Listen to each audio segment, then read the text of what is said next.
কিতাবের ভিতরে এসেছে ফেরাউনের স্ত্রী আসিয়া যখন ফেরাউনকে মানে নাই, শেষ পর্যন্ত ফেরাউন অর্ডার দিয়া দিল আসিয়ারে মারো।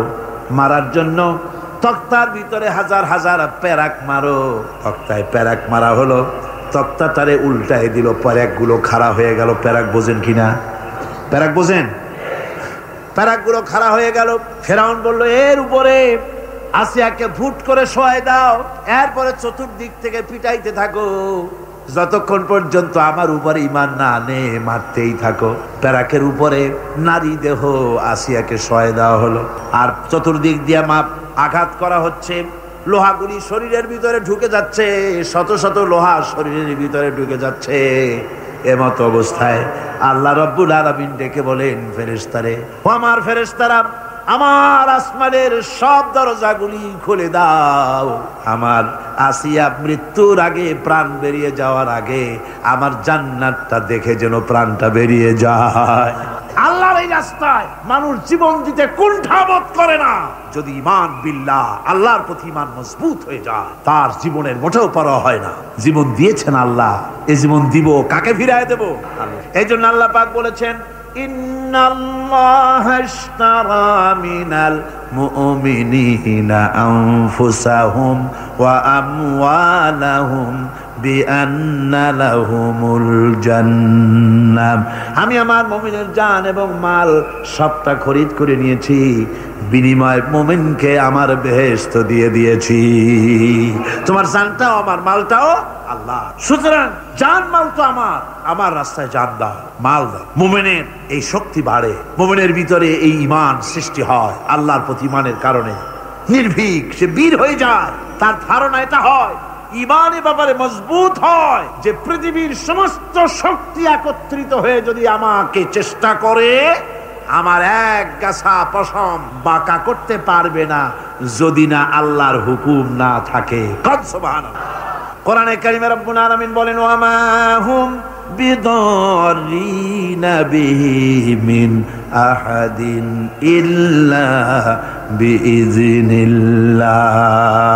আল্লাহ রাব্বুল আলামিনের সুস্পষ্ট কথা হলো এই যে আল্লাহর বিনা অনুমতিতে কেউ তোমার কোনো ক্ষতি করতে পারবে না। জোরে কোন সুবহানাল্লাহ। কেউ ক্ষতি করতে পারবে। আবার নির্ধারিত সময় আসার আগে মৃত্যু তোমার হবে না। মৃত্যুর যখন নির্ধারিত সময় হবে তখনই মৌত হবে, এর আগে হবে না। আল্লাহ পাক বলেছেন, ওয়া মা কানা লিনাফসিন আন তামুতা ইল্লা বিইযনিল্লাহি কিতাবাম মুআজ্জালা। আল্লাহ পাক বলেন, আমার নির্ধারিত সময় আসার আগে, এক সেকেন্ড আগে মরবে না, এক সেকেন্ড পরেও মরবে না। অনেকে বলে অমুকের অকাল মৃত্যু হয়েছে, বলে না? বলে কিনা অকাল মৃত্যু হয়েছে? এটা বাজে কথা। কিসের অকাল মৃত্যু? কালই মরছে, হায়াত ওখানেই শেষ। হায়াত থাকতে এক সেকেন্ড আগে, এক সেকেন্ড পরে মৃত্যু হবে না। যখন নির্ধারিত সময় আসবে সেই সময় মরবে, এর আগে বা পরে মৃত্যু হবে না। মৃত্যু নির্ধারিত সময়ের আগে মরবে না মানুষ। বাহানায় হোক, ওসিলায় হোক, মরণ যেখানে আছে সেখানে যাওয়াই লাগবে। এই জন্যে কবি বলছেন, দো চিজ আজ দো চিজ কাসাদ জোরে জোর একে আবেদানা দিগার খাকে গোর। দুটি জিনিস মানুষকে টানে, একটা হলো খাদ্য, আর একটা হলো মৃত্যু। খাবার যেখানে আছে সেখানে যেতেই হবে, আর মৃত্যু যেখানে আছে সেখানেও। কোরআনে কারিমে রব্বুল আলামিন বলেন, قُلْ لَوْ كُنْتُمْ فِي بُيُوتِكُمْ لَبَرَزَ الَّذِينَ كُتِبَ عَلَيْهِمُ الْقَتْلُ إِلَى مَضَاجِعِهِمْ। আল্লাহ পাক বলেন, হে নবী তুমি বলে দাও, তুমি শোনায় দাও, যাদের ভাগ্যে নিহত হওয়া আছে তারা যদি তাদের বিছানায় শুয়েও থাকে, প্রকোষ্ঠের ভিতরে থাকে, মৃত্যু সেখানে গিয়ে হাজির হবে, ওখানেই মৃত্যু হয়ে যাবে। মৃত্যুর সময় আসলে পরে মানুষকে মোটেই সময় দেওয়া হবে না। সময় যখন আসবে সময় মতো তাকে বিদায় নিতে হবে।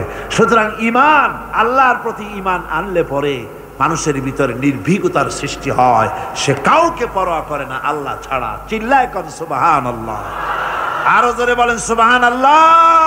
সাহস, বুক ভরা সাহস তার মধ্যে আসবে। এরপরে আল্লাহর প্রতি ঈমান আনলে পরে আরেকটি উপকার মানুষের হয়, এটা হলো 4 নম্বর উপকার। এটা কয় নম্বর? 4 নম্বরের উপকার হলো আল্লাহর প্রতি মানসিক প্রশান্তি আসে। সেই মানসিক প্রশান্তিটা হলো এই ইমানদার কখনো হতাশ হয় না, ইমানদার কখনো হতাশায় ভোগে না, নিরাশায় ভোগে না। যেহেতু কোরআন শরীফের ভিতরে আল্লাহ পাক বলেছেন আল্লাহর রহমত থেকে কেবল কাফেররা ছাড়া আর কেউ নিরাশ হয় না। আল্লাহর রহমত থেকে নিরাশ হয় কারা? জোরে কোন কারা নিরাশ হয়? আর কেউ আল্লাহর রহমত থেকে নিরাশ হয়। সুতরাং আল্লাহর প্রতি এই আশা ভরসা, আল্লাহর প্রতি এ ধরনের একটি প্রশান্তি মনের মধ্যে থাকে, সে হতাশ হয় না। কারণ আল্লাহর প্রতি ঈমান আশায় তার বুক বেঁধে দেয়। আল্লাহ পাক কোরআনে কারীমের মধ্যে বলেছেন আল্লাযী খালাকানি ফাহুয়া ইয়াহদিন।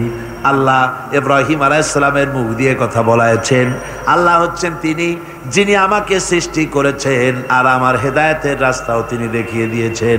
ওয়াল্লাযী হুয়া ইউতঈমুনি ওয়া ইয়াসকিন। আর আমি যখন ক্ষুধার্ত হই তিনি আমারে খাওয়ান, আর আমি যখন তৃষ্ণার্ত হই তিনি আমারে পান করান। কে খাওয়ান? কে খাওয়ান আর পান করান কে? আল্লাহ পাক বলেন ওয়াইদা মারিতু ফাহুয়া ইয়াশফিন। ইব্রাহিম আলাইহিস সালামকে দিয়ে আল্লাহ কথাও বলালেন আমি যখন অসুস্থ হই আমারে রোগ মুক্ত কে করে দেয়? বলেন না কে করে দেয়? আল্লাহ রাব্বুল আলামিন রোগ মুক্ত করে দেন। হযরত আইয়ুব আলাইহিস সালামের ঘটনা কোরআনে কারীমের মধ্যে আল্লাহ রাব্বুল আলামিন উঠায় দিয়েছেন, বলে দিয়েছেন যাতে করে মুমিনেরা মনের মধ্যে আল্লাহর প্রতি আশা ভরসা আনতে পারে। রোগ হয়েছে হযরত আইয়ুব আলাইহিস সালামের, এত অসুখে রোগে শোকে আত্মীয় স্বজন স্ত্রী পুত্র পরিজন সব তারে ছেড়ে গেল, গায়ে পোকা হয়ে গিয়েছে। 1 বছর 2 বছর নয়, বছরের পর বছর ধরে রোগাক্রান্ত অবস্থায় আইয়ুব আলাইহিস সালাম আছেন। এবার সমস্ত শরীর ছেড়ে জিহ্বার মধ্যে পোকা হওয়া শুরু হয়ে গেছে। হযরত আইয়ুব আলাইহিস সালাম জিহ্বায় যখন পোকা শুরু হয়ে গেল আল্লাহর দরবারে তখন তিনি ফরিয়াদ করে বলেছিলেন রব্বুল আলামিন সারা শরীরে পোকা ধরলো, শরীর জরা জরা হয়ে গেল, রোগে শোকে শেষ হয়ে গেলাম, কোনো শিকায়ত করি নাই, এবার তো কথা না বলে পারি না মাবুদ, তুমি দয়া করে আমার জিহ্বায় পোকা দিও না। আমার জিহ্বাটা পোকা ধরেছে, দয়া করে পোকা জিহ্বায় দিও না, কারণ আমার জিহ্বায় যদি পোকা হয়ে যায় তাহলে তোমার মতো আল্লাহর জিকির আমি কি দিয়া করব? আমার জিহ্বাটা ভালো রাখো আল্লাহ। হযরত আইয়ুব আলাইহিস সালাম পড়েছিলেন আন্নী মাসানি আদ-দুররু ওয়া আনতা আরহামুর রাহিমিন। আয় আল্লাহ আমি রোগাক্রান্ত হয়ে পড়েছি আর তুমি তো রহমান রহিম। দোয়া মঞ্জুর হলো, আল্লাহ পাক আইয়ুব আলাইহিস সালামকে রোগ মুক্ত করে দিলেন। রোগ হলে পরে কে সেরে দেয়? কে সেরে দেয়? আল্লাহর প্রতি এই আশা, এই ভরসা, এই চিন্তা থাকতে হবে। আল্লাহ পাক বলেন যখন আইয়ুব আমার কাছে দোয়া করলো আমিও জবাব দিয়া দিলাম। কোন সুবহানাল্লাহ। আল্লাহ পাক বলেন ফাকাশাফনা মা বিহি মিন দুররি ওয়া আতাইনাহু আহলাহু ওয়া মিসলাহুম মাআহুম রাহমাতাম মিন ইনদিনা। আমি তার কষ্ট দূর করে দিলাম, তার হারানো স্বাস্থ্য ফিরিয়ে দিলাম এবং তার সাথী সঙ্গীদেরকে আমার পক্ষ থেকে আমার রহমত দিয়ে তার কাছে সব আবার আমি ফিরাইয়া দিলাম। সুতরাং মুমিন ব্যক্তি কখনো হতাশ হবে না। চতুর্দিকে দেখে বিপদ আর বিপদ, এই বিপদে সে হতাশ হয় না, আশায় বুক বেঁধে থাকে। নিরাশার আধারে তুমি হে আশার নূর, যেখানে বেরোবার কোনো পথ নাই সেখান থেকে পথ বের করে দেয় কে? চিল্লায় কোন কে দেয়? আমার আল্লাহ পাক। দেখেন হযরত ইউসুফ আলাইহিস সালাম হারায় গেলেন, মানে তার 11 ভাই ইউসুফ আলাইহিস সালামকে কুয়ার মধ্যে ফেলাই দিলেন। আর এসে তারা বলল যে ইউসুফ আলাইহিস সালামকে বাঘে খায়া ফেলেছে। এটা কি গল্প নাকি? এটা কোথায় আছে? কোরআন শরীফের মধ্যে আছে। ওই 11 ভাই মনে করেছিল ইউসুফ আলাইহিস সালাম রে কুয়ার মধ্যে ফেলাই দিলাম, এ কুয়ার মধ্যে পচে মরবে, শেষ হয়ে যাবে। কিন্তু ওই 11 ভাই জানে না এটা কোনো কুয়া নয়, এটা হলো একটা সুড়ঙ্গ পথ, এটা হলো একটা টানেল। এক মুখে ইউসুফকে ফালাই দিল 11 ভাই, কুয়ার আরেক মুখ থেকে আল্লাহ হযরত ইউসুফকে বের করে মিশরের সিংহাসনে বসায়া দিলেন। ওরা বুঝে না, তাই চিরকাল পাপীরা আল্লাহর বান্দাদেরকে, আল্লাহর দ্বীনের গোলামদেরকে অত্যাচার করে, মনে করে শেষ করে ভালাবো, কিন্তু শেষ আল্লাহর গোলামেরা হয় না, ওরাই শেষ হয়। নির্মূল যারা করতে চায় ওরাই নির্মূল হয়ে যায়। টিকে থাকে কে? আল্লাহর গোলামেরা। টিকে থাকে কে? আল্লাহর গোলামেরা টিকে থাকে। নির্মূলেরিয়া নির্মূলই হয়ে যায় সব। ঠিক কিনা কর? জোরে বলেন ঠিক কিনা? ভাইরা আমার, হযরত ইয়াকুব আলাইহিস সালাম ছেলের চিন্তায় চিন্তায় চোখ দুটো অন্ধ হয়ে গেছে, কাঁদতে কাঁদতে চোখ অন্ধ হয়ে গেছে। কিন্তু হতাশ হন নাই, কারণ হতাশ হবে কেবলমাত্র কাফেরেরা। হতাশ হয় কারা? আল্লাহ বলেছেন হতাশ হয় কাফের, ইমানদার কখনো হতাশ হয় না। হযরত ইয়াকুব আলাইহিস সালাম ছেলে হারাইয়া কি বলতেছেন শোনেন। আল্লাহ তার কথা কোরআনে কারীমের ভিতরে আল্লাহ কি সুন্দর করে উঠায় দিয়েছেন। হযরত ইয়াকুব পড়তেছেন, ফাসাবরুন জামিলুন আসাল্লাহু আইয়াতিয়ানি বিহিম জামিআন ইন্নাহু হুয়াল আলিমুল হাকীম। ফাসাবরুন জামিল, ধৈর্য ধারণ করাই এখন আমার জন্য উত্তম। আমি এখন ধৈর্য ধারণ করব, হয়তো শীঘ্রই আল্লাহ আমার যাদের হারাইছি তাদের সকলকে আল্লাহ আমার কাছে ফিরিয়ে দিবেন। তিনি সুবিজ্ঞ, তিনি প্রচন্ড ক্ষমতার মালিক। আশায় বুক বেঁধে থাকলেন তিনি। আর ইউসুফ আলাইহিস সালাম আজকে প্রেসিডেন্ট। তিনি মিশরের কি? তিনি 11 ভাই গেছে সেইখানে খাবার আনার জন্য। হযরত ইউসুফ আলাইহিস সালামের চিনতে কোনো কষ্ট হয় নাই। ওরা তো চেনে নাই, কিন্তু ইউসুফ আলাইহিস সালাম চিনে ফেলেছেন। হযরত ইউসুফ কোনো প্রতিশোধ নিলেন না। হযরত ইউসুফ পরিচয় দিলেন আর বললেন, ভয় পাইও না, খাদ্য তোমাদেরকে দিয়া দিব। তোমাদের ব্যাপারে আমার বক্তব্য হচ্ছে, লা তাসরিবা আলাইকুমুল ইয়াউম, তোমাদের বিরুদ্ধে আমার কোনো ক্ষোভ নাই, বিদ্বেষ নাই, মাফ করে দিলাম। এই জামাটা নিয়ে যাও, আমার আব্বার জন্য এই জামাটা নিয়ে যাও। জামা নিয়ে যাচ্ছে মিশর থেকে। কোথায়? কেনান। কোথায়? মিশর। মিশর থেকে ইউসুফ আলাইহিস সালামের জামা নিয়ে ছেলেরা কেনানের দিকে যাচ্ছে। আর এদিকে হযরত ইয়াকুব বলতেছেন, আমি যেন আমার নাকের ভিতরে ইউসুফের গন্ধ পেতেছি। সুবহানাল্লাহ। জামা চলে এলো, চোখের উপরে তিনি রাখলেন, আল্লাহ চোখ ভালো করে দিলেন। সুবহানাল্লাহ। ভাইরা আমার, এই জন্য যারা আল্লাহর উপরে ভরসা করে, আল্লাহর ঈমান যাদের মধ্যে এসে যায়, ঈমান বিল্লাহর বড় উপকার হলো সে হতাশ হয় না। যত বড় বিপদ হোক হতাশ হয় না। দেখেন ইউসুফ আলাইহিস সালামকে কেমন করে জুলাইখা ঘেরাও করে ফেলে দিয়েছে।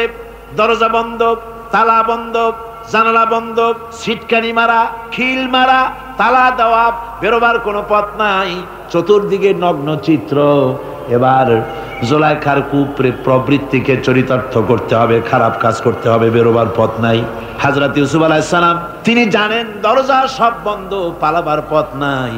কিন্তু আল্লাহ রাব্বুল আলামিনকে তিনি ভয় করলেন। যুবক মানুষ, আল্লাহ রাব্বুল আলামিনকে ভয় করলেন। রব্বুল আলামিনকে ভয় করে তিনি তালাবদ্ধ দরজার দিকে দৌড় মারলেন। রব্বুল আলামিন আপন কুদরতে সবগুলি দরজা খুলে দিলেন। ওয়া ইয়াত্তাকিল্লাহা ইয়াজআল লাহু মাখরাজা, যে ব্যক্তি আমারে ভয় করে, আমার পথে চলতে চায়, আমি রাস্তা খুলে দেই। সুবহানাল্লাহ।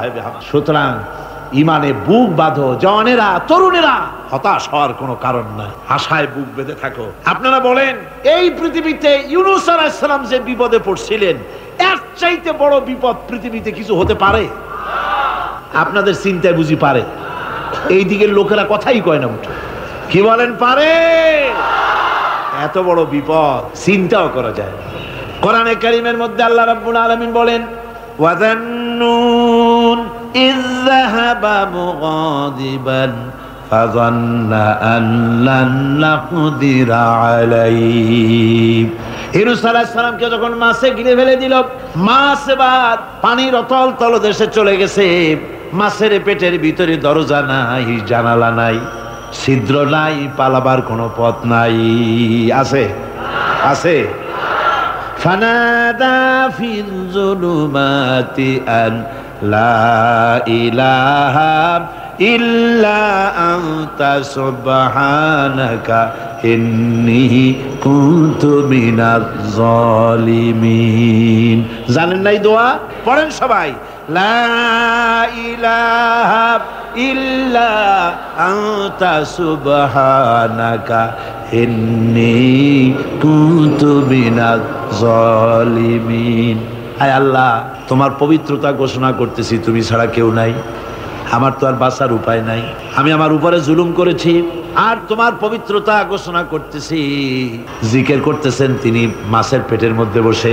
আল্লাহ রাব্বুল আলামিন বলেন, ইউনূস আলাইহিস সালাম মাছের পেটের ভিতরে বসে যে চিৎকারটা মারলেন, দুনিয়ায় কোনো তার বন্ধু বান্ধবেরা শোনে নাই, কোন রাজা বাদশারা শোনে নাই। মাছের পেটের মধ্যে ফানাদা ফিল যুলুমাত, যুলুমাত হলো জমায় কাসির, এখানে তিনটা অন্ধকার ছিল। কয়টা অন্ধকার? একটা হলো মাছের পেটের অন্ধকার, একটা হলো রাতের অন্ধকার, আর একটা হলো পানির অন্ধকার। ত্রিবিধ অন্ধকারের ভিতর থেকে ইউনূস আলাইহিস সালাম হতাশ হয়ে যান নাই, তিনি চিৎকার মেরে আল্লাহরে ডাক দিলেন। আল্লাহ কয়, আমি ডাক শুনছি, কেউ তোমার ডাক শোনে নাই, আমি তোমার আরশের মালিক, আমি আল্লাহ শুনতে পেয়েছি, শুধু শুনি নাই, জবাবও দিয়া দিলাম। ফাস্তাজাবনা লাহু ওয়া নাজ্জাইনাহু মিনাল গাম্মি ওয়া কাযালিকা নুজিল মুমিনিন। পড়েন না সবাই। ফাস্তাজাবনা লাহু ওয়া নাজ্জাইনাহু মিনাল গাম্মি ওয়া কাযালিকা নুজিল মুমিনিন।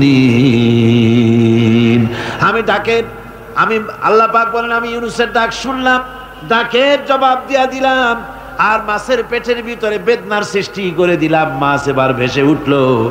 মাছের আর এখন কোনো উপায় নাই বমি করা ছাড়া। মাছ কিনারায় চলে এলো, ইউনূসকে বমি করে ফেলে দিল। আল্লাহ কয়, শোনো দুনিয়ার মানুষেরা, শুধু ইউনূস আলাইহিস সালামকে নয়, ওয়া কাযালিকা, এইভাবে করে আমার মুমিন বান্দারা যদি বিপদে পড়ে আর আমারে ডাকে, আমি রব্বুল আলামিন এইরকম বিপদ দিয়া বাঁচাইয়া দেব। বিপদ থেকে বাঁচাবেন কে? সুতরাং গতকালকের মতো আবারও বলি, বিপদ আসতে পরে মুসলমানেরা মাজারে দৌড়ায় বেশি। কন নাউজুবিল্লাহ, জোরে কন নাউজুবিল্লাহ। বিপদ আসে আর মাজারে চলে যায়, যাইয়া সেখানে মাজারের উপরে মাথা ঘা দিতে থাকে, পয়সা দেয়, মুনাজাত করে, কাঁদতে থাকে, মাজারওয়ালার কাছে বিপদ মুক্তি চায়। নাউজুবিল্লাহ পড়ে, আবারও কন নাউজুবিল্লাহ। বিশ্বাস করুন আমার ভাইরা, বিশ্বাস করুন, আল্লাহর কোরআন আমার হাতে। মাজারওয়ালার কাছে কানলে পরে ওই মাজারে যিনি শুয়ে আছেন, আল্লাহর কসম, তার কোনো ক্ষমতা নাই আপনাকে বিপদ থেকে বাঁচাতে পারে। আছে ক্ষমতা? জোরে বলেন আছে। বিপদ থেকে বাঁচাবে কে? কে বাঁচাবে? আল্লাহ। আপনারা টাকা দেন, আর ওই টাকাগুলি ওইখানে মাজারে বৈশা জনমের খাওয়া খায় মাজারের পাহারাদার এক শ্রেণীর পান্ডারা। টাকাগুলা মাথায় দেখবেন মাজার কেন্দ্র করে লাল লাল চাদর গায়, তারপরে শট, মাথায় জট, দাড়িতে জট, দাড়িতে জট, আর মোষ। হায় রে মোষ! 6টা টর্চ লাইট দিয়েও যদি আপনি খোঁজেন, মুখ তালাশ করে পাবেন না, এত মোষ। সমানে কাজা খায় আপনার পয়সা দিয়ে, ধর্মের নামের ব্যবসা করে। যাই দেখেন মাজার গুলো, প্রত্যেকটা মাজারে 5টা 10টা লোক বসা আছে। ঘাট ধরে বের করে দাও, আর বলো মাজারে বসে আছো কেন? মসজিদে যাও। কোথায় যাবে? কোথায় যাবে? মসজিদে। আল্লাহর থামো, আল্লাহর ওলিদের মাজার ঘেরাও করে রেখে দাও, যত্ন করে রেখে দাও। গরু, ছাগল, ভেড়া, হাবিজাবি কিছু যেন যেতে না পারে, যত্ন করে রাখো, সম্মান দিয়ে রাখো। কিন্তু তোমার ওখানে পাহারা দিতে বলছে কি? তুমি ওখানে বসে থাকো কেন? গুড় যেখানে, পিঁপড়া সেখানে। পয়সা দেওয়া বন্ধ করে একটারও পাবেন না ওখানে, ঠিক কিনা কর? সব ধান্দাবাজ পয়সার লোভে ওখানে বসে থাকে, গাঁজা খায়, মদ খায়, নামাজ পড়ে না। আর আপনার টাকা দিয়া খোঁজ নিয়ে দেখেন, মাজারের মুতল্লি যত আছে সব বাসের মালিক, ট্রাকের মালিক, কোটি কোটি টাকার ব্যবসা করে। সুতরাং এগুলি ছাড়েন, এ ধান্দাবাজি বন্ধ করুন। মাজারের সাথে কোনো সম্পর্ক নাই। মুসলমানের সম্পর্ক কেবল মসজিদের সাথে। কিসের সাথে? মসজিদের সাথে সম্পর্ক গড়ে। আমার বন্ধুগণ, বিপদ আসলে পরে কবরের কাছে যাওয়া নয়, বিপদ আসলে পরে মসজিদে যান, 2 রাকাত কাজায়ে হাজাতের নামাজ পড়েন। রাসূলুল্লাহ পড়েছেন, কাজায়ে হাজাতের নামাজ পড়েন, সিজদায় পড়ে গিয়ে আল্লাহর কাছে কাঁদেন, আপনার বিপদ আল্লাহ রব্বুল আলামিন দূর করে দিবেন। আরে এমন আল্লাহরে থুইয়া কি যে বলবো, মানুষের যে কি হইছে। আমি সিলেটে দেখেছি শাহজালাল রহমতুল্লাহ আলাই, আল্লাহর ওলি, শাহ আমানত আল্লাহর ওলি, শাহ মাখদুম আল্লাহর ওলি। এই ওলিরা কোনদিন বলে যায় নাই যে আমার মাজারে পাহারা দিয়ে তোমরা টাকা আদায় করো, বলছে কেউ? শাহজালাল রহমতুল্লাহ আলাইহির মিশন কি ছিল, আর এই পাগলেরা করে কি? হযরত শাহজালালের তরবারি আজও আছে, আমি তরবারি দেখেছি, দোধারি তরবারি হাতে নিয়ে এসেছেন। এক হাতে ছিল তরবারি, আর এক হাতে ছিল আল্লাহর কোরআন। যখন সিলেটে ঢুকলেন গৌর গোবিন্দ তার সব কিছু, তিনি আজান দেওয়ালেন। আজান শোনা মাত্র মূর্তিগুলো কাঁপতে লাগলো। গৌর গোবিন্দের কলজা গলার কাছে চলে আসছে। জিজ্ঞেস করছে, ব্যাপারটা কি, এরকম হচ্ছে কেন? জ্যোতিষীরা বলল, জবন এসেছে, মেলেচ্ছ এসেছে, আর উপায় নাই। শাহজালাল রহমতুল্লাহ আলাইহি তিনি বসলেন গেটের কাছে, এবার সব পালাচ্ছে। গৌর গোবিন্দ বলল সাপুরিয়াদের ডেকে যে আমারে একটা বাক্সের মধ্যে ভরিয়া সাপ বলে চালাই দিও, আমি সামনে পড়তে চাই না। ভয়তে কলজা গলার কাছে চলে আসছে শুধু আজান শুনে। এরপরে লোক সব চলে যাচ্ছে, উনি দেখতেছেন, যাও যাও যাচ্ছে সব। তারপরে ঝুড়িতে করে যাচ্ছে সাপুরিয়ারা, তোমাদের মধ্যে কি সাপ, যাও যাও যাও। এরপরে বড় একটা বাক্স, এটার মধ্যে কি? কয়ে হুজুর আমরা সাপ খেলা দেখি, এর মধ্যে সাপ। নামাও, আমি সাপ খেলা দেখবো, নামাও ওটা। এরপরে বাক্স খুলছে, দেখে যে আসল সাপ বাইর হয়েছে। গৌর গোবিন্দ বলল যে আমার রাজত্ব ছেড়ে দিলাম, আমারে জানে বাঁচা। শাহজালাল রহমতুল্লাহ আলাইহি বললেন, আমি তো মারতে আসি নাই, আমি তো হত্যাকাণ্ড করতে আসি নাই, আল্লাহর দ্বীনকে নিয়ে এসেছি। তিনি ক্ষমা করে দিলেন। সেই শাহজালাল রহমতুল্লাহ আলাইহির মাজারে লোকেরা বিভিন্ন জায়গা দিয়ে যায়, বাস ভরে ভরে যায়, যাইয়া চাদরের উপরে যাইয়া মাথা ঘা দিতে থাকে আর কাঁদতে থাকে। কতগুলো গজাল মাছ আছে, বিরাট বিরাট গজাল, গায়ে শ্যাতলা পড়ে গেছে, দেখলে মনে হয় যেন রিটায়ার্ড অফিসার, এরকম মোটা। ওগুলারে মুড়ি খাওয়ায়, কলজা খাওয়ায়। একটা কুয়া আছে, পানি এত ফসা, কয় যে এইটার আর এক মুখ হলো জমজমের সাথে মিশানো। নাউজুবিল্লাহ। হায় রে মানুষ, মুসলমানের আকীদা হয় এত খারাপ, আকীদা বত্তর হয়ে। এগুলি ধর্মের নামের ব্যবসা, এগুলি জোরে বলেন কি? এই ব্যবসা বন্ধ করতে হবে, এই ব্যবসা বন্ধ করতে হবে। এরা ধর্মের নামে লুটেরা, চাদর দিয়ে, আগরবাতি দিয়ে, মোমবাতি দিয়ে, সেজদা দিয়ে মুশরিক হয়ে যাচ্ছে, ইসলাম থেকে খারিজ হয়ে যাচ্ছে। আমার কাছে রিপোর্ট এসেছে প্রচন্ড ভিড়ে মানুষের কষ্ট হচ্ছে, তো কি করা যাবে? আমি বললাম ভিড়, আর আপনারা যদি ভিড় দেখতে চান তাহলে তো সব লোক দাঁড়ায় যাবে, আপনাদের তো দেখার দরকার নেই। একটু চেপে চেপে বসেন আর জোরে সোরে জিকির করেন, লা ইলাহা ইল্লাল্লাহ, লা ইলাহা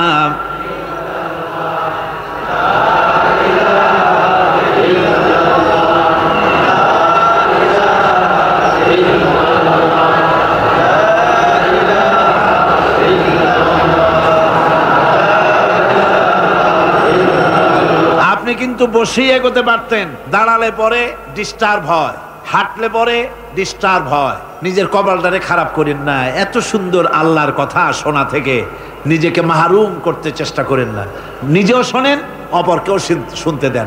বসেন, মাজা ব্যথা করবে না, আল্লাহ মাজা ব্যথা ভালো বানায় দেবে যত সময় বসবেন। কোন আলহামদুলিল্লাহ। আপনারা বসছেন যে জায়গাটায়, এটা বেহেশতের টুকরা। এটা কি? এরা প্যারেড ময়দান নয়, মাজালিসুল ইলম হিয়া রাউযাতুম মিন রিয়াদিল জান্নাহ। হযরত আলী বলেছেন, যেখানে ইলম চর্চা হয়, কোরআন আলোচনা হয়, হাদিস আলোচনা হয়, সেটা কোনো সাধারণ জায়গা না, সেটা জান্নাতের টুকরা হয়ে যায়। জোরে কোন সুবহানাল্লাহ।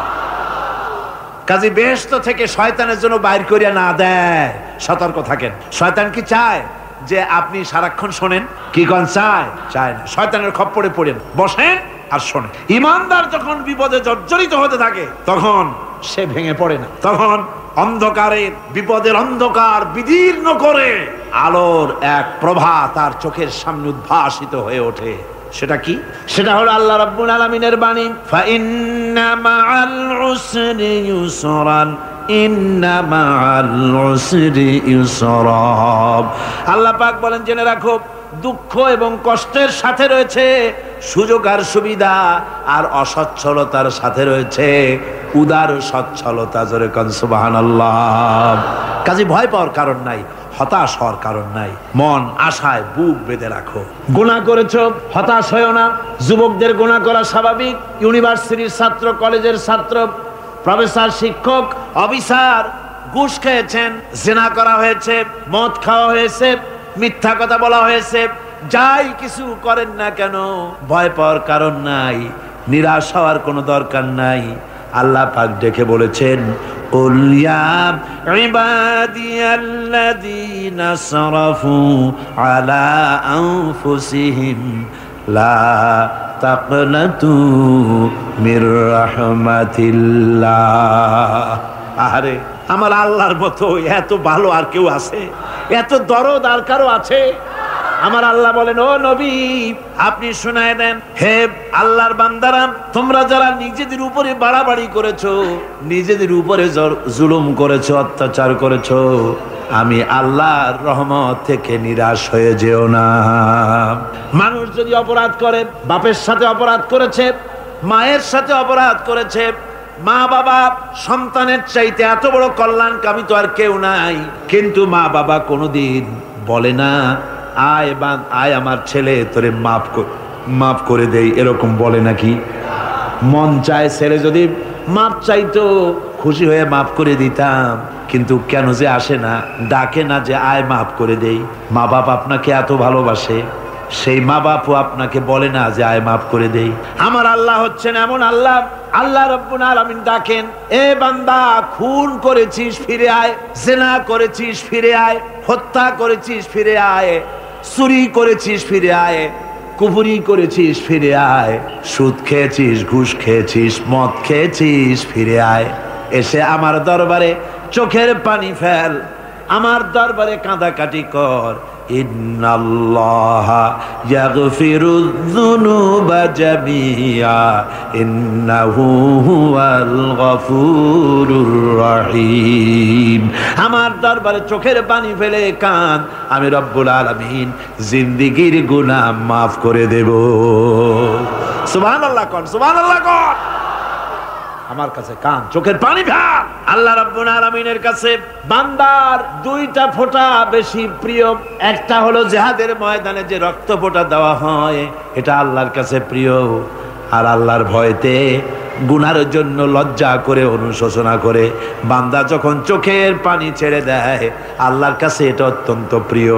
নবীজি বলেছেন, বান্দা যখন গুনার ভয়তে, আল্লাহর ভয়তে, জাহান্নামের ভয়তে অনুশোচনা করে যখন চোখ দিয়া পানি ছেড়ে দেয়, ওই চোখের পানি নাকের অর্ধেক আসতে না আসতে আল্লাহ রব্বুল আলামিন বান্দারে মাফ করে দেন। আল্লাহ বরদাস্ত করতে পারেন না যে বান্দা কান। আমার ভাইরা, আল্লাহ রহমত এই পৃথিবীতে, আল্লাহর রহমতকে 100 ভাগ করা হয়েছে। আল্লাহ রহমতের কত ভাগ? এই 100 ভাগের 1 ভাগ সারা পৃথিবীতে ছড়াই দেওয়া হয়েছে। আর 99 ভাগ কার কাছে? আল্লাহর কাছে। একটা ভাগ দুনিয়া ছড়ানো হয়েছে আদম আলাইহিস সালাম থেকে নিয়ে এই পর্যন্ত, এখান থেকে নিয়ে কিয়ামত পর্যন্ত পৃথিবীতে যত মানুষ আসবে, যত প্রাণী আসবে, তাদের মধ্যে প্রাণী জগতেও গাভী তার বাছুরকে ভালোবাসে, ঠিক কিনা? হাতি তার বাচ্চাকে ভালোবাসে, ঠিক কিনা? মুরগি তার বাচ্চাকে ভালোবাসে কিনা? প্রত্যেক মাই তার সন্তানকে ভালোবাসে মানুষের মতো। এই ভালোবাসা, স্নেহ, এই মমতা, এই করুণা, এই মহব্বত একটা ভাগ দুনিয়ায় দেওয়ার পর আপনি আর আমি যতটুকুন ভাগে পেয়েছি, সেই মহব্বতে, স্ত্রীর মহব্বতে অস্থির, মায়ের মহব্বতে অস্থির, সন্তানের মহব্বতে অস্থির। এখন চিন্তা করেন, একটা ভাগ সারা পৃথিবীতে বিতরণ করার পর যেটুক পেয়েছি, তাতে যদি এত মহব্বত হয়, তাহলে এর 99 ভাগ মহব্বত যে আল্লাহর কাছে জমা আছে, এই বান্দার জন্য তার কত মহব্বত, এই বান্দার জন্য কত করুণা তার, কত মহব্বত তার, কত দয়া তার। এজন্য আল্লাহ রাব্বুল আলামিন বলেছেন, নাব্বি ইবাদি আন্নি আনাল গফুরুর রহিম। ও আমার নবী, সুসংবাদ দিয়ে দাও, বান্দাদেরকে শোনায় দাও যে আমি আল্লাহ তাআলা ক্ষমাশীল আর দয়াবান। হুজুর কাঁদতেছিলেন। হযরত ওমর রাদিয়াল্লাহু তাআলা আনহু এসে দেখেন হুজুর একা কাঁদতেছে। হুজুর জিজ্ঞেস করছেন, হযরত ওমর জিজ্ঞেস করলেন, হুজুর আপনি কাঁদেন কেন একা একা? হযরত ওমর বলেন, আমি যখন প্রশ্ন করলাম নবীজি বললেন, আমার কাছে কিছু আগে জিবরাইল এসেছিলেন। জিবরাইল এসে আমাকে বললেন, আল্লাহ পাক বলেছেন, হে আমার নবী, ইসলামের ভিতরে থেকে যে সমস্ত মানুষগুলি ইসলামের ভিতরে থেকে চুল আর দাড়ি পাকায় দিছে, কিয়ামতের দিন এই লোকগুলারে আমি শাস্তি দিতে আমার শরম হবে। হযরত ওমর বলেন, হুজুর উম্মতের জন্য কত বড় খোঁজ খবর এটা, আর আপনি কাঁদতেছেন। হুজুর বলেন, ওমর তুমি জানো না আমার কান্নার কারণ ভিন্ন। আমার কান্নার কারণ হলো যে আল্লাহ রাব্বুল আলামিন কিয়ামতের দাড়ি চুল পাকা বান্দারে শাস্তি দিতে শরম করবেন। সেই দাড়ি চুল পাকা বান্দাগুলি আল্লাহর সাথে নাফরমানি করতে শরম করে না। আমি এই লজ্জায় কাঁদতেছি। ভাইরা, হুজুর আল্লাহ পাক বলেন, ও আমার নবী, রাতের আধারে যখন একটা বুড়া আমার দরবারে হাত উঁচু করে, একটা বুড়া মানুষ রাতের আধারে যখন আমার দরবারে হাত উঁচু করে আর যখন বলতে থাকে, রব্বুল আলামিন আমার পেছনের জীবনটা বড় খারাপ করেছি, এমন কোনো কাজ জীবনে করি নাই যা তোমার কাছে কিছু দাবি করতে পারি, সব রকমের নাফরমানি করেছি, আজ আমি বুড়া হয়ে গেছি, কামাই করতে পারি না, ছেলে আমাকে চোখে দেখতে পারে না, পুত্রবধূ আমাকে ঘরে জায়গা দেয় না, আমার স্ত্রী আমাকে দেখতে পারে না, রোজগার করতে পারি না, হাঁটতে পারি না, চলতে পারি না, সবার কাছে আমি তিতা হয়ে গেছি, আমি দাঁড়াতে পারি না, কোমরে ব্যথা পাই, হাঁটুতে ব্যথা পাই, চলতে পারি না, কানে শুনতে পাই না, চোখে দেখতে পারি না, আর তোমার কাছে কিছু চাইয়া নেব এমন ভালো কাজও করি নাই।